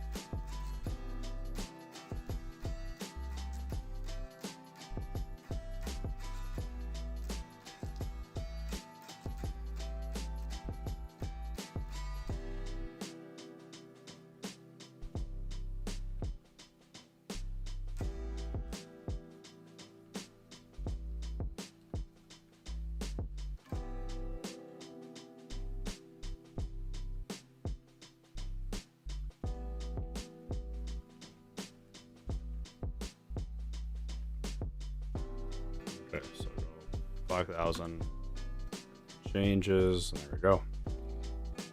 Cool.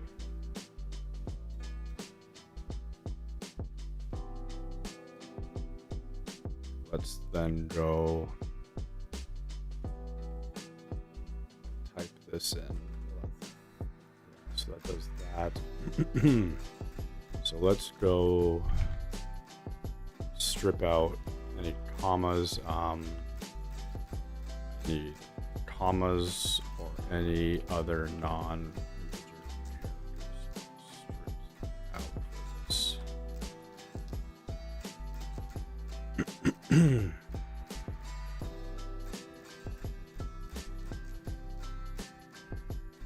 Let's do that.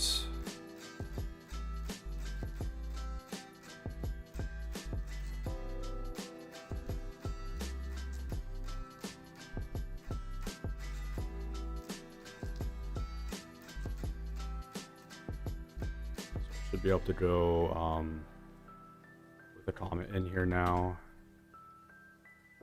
Works, and then let's display this nicer. Let's go number to currency. Is it going to throw a $sign in front though? Yeah, it does. So I don't want that.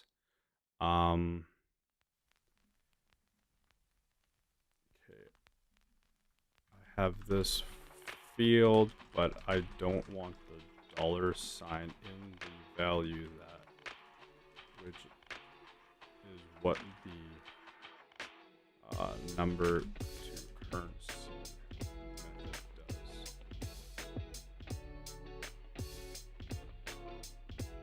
Okay, number with delimiter. Number with delimiter. There we go. Perfect. So 10,000. Let's do the same thing down here, except we're going to use the actual number to currency.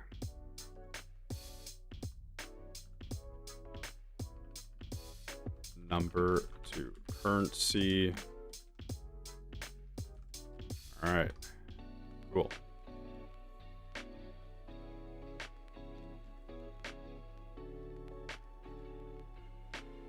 Well, that went pretty smooth actually. Let's tighten up the padding up here a bit. Let's go 4. Little 6. Oops.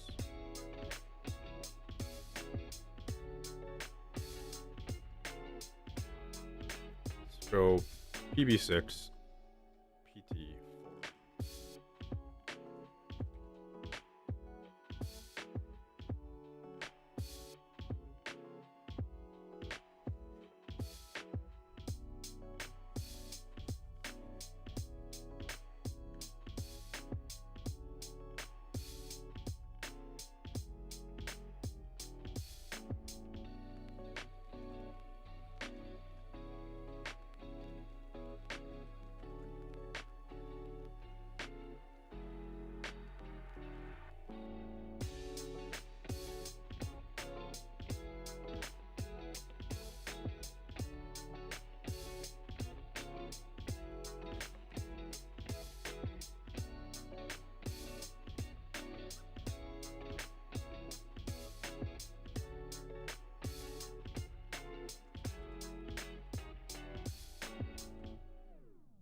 Alright, I kind of want this to increase to be the full width of this white area, but I'm going to leave that at the moment.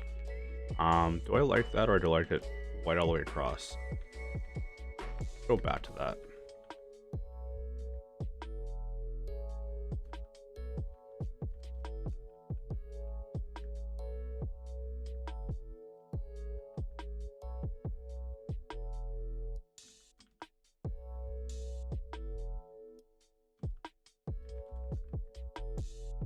Alright, that's fine.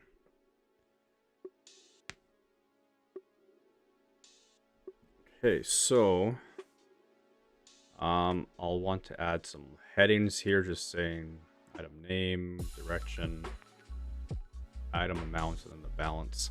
And then some coloring,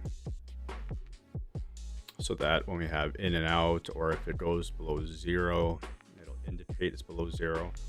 But that is sort of the basic functionality setup here, so that's good.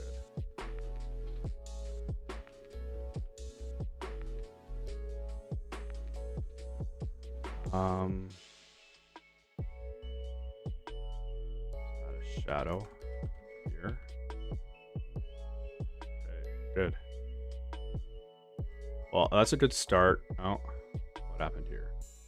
Give it delete. So we should go.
All right, so we're working without any value in here. Do we work with value in here again? 1500. Yeah, we're good. All right, so that's a good start. I'll need to check to make sure that all the items are actually properly coming through.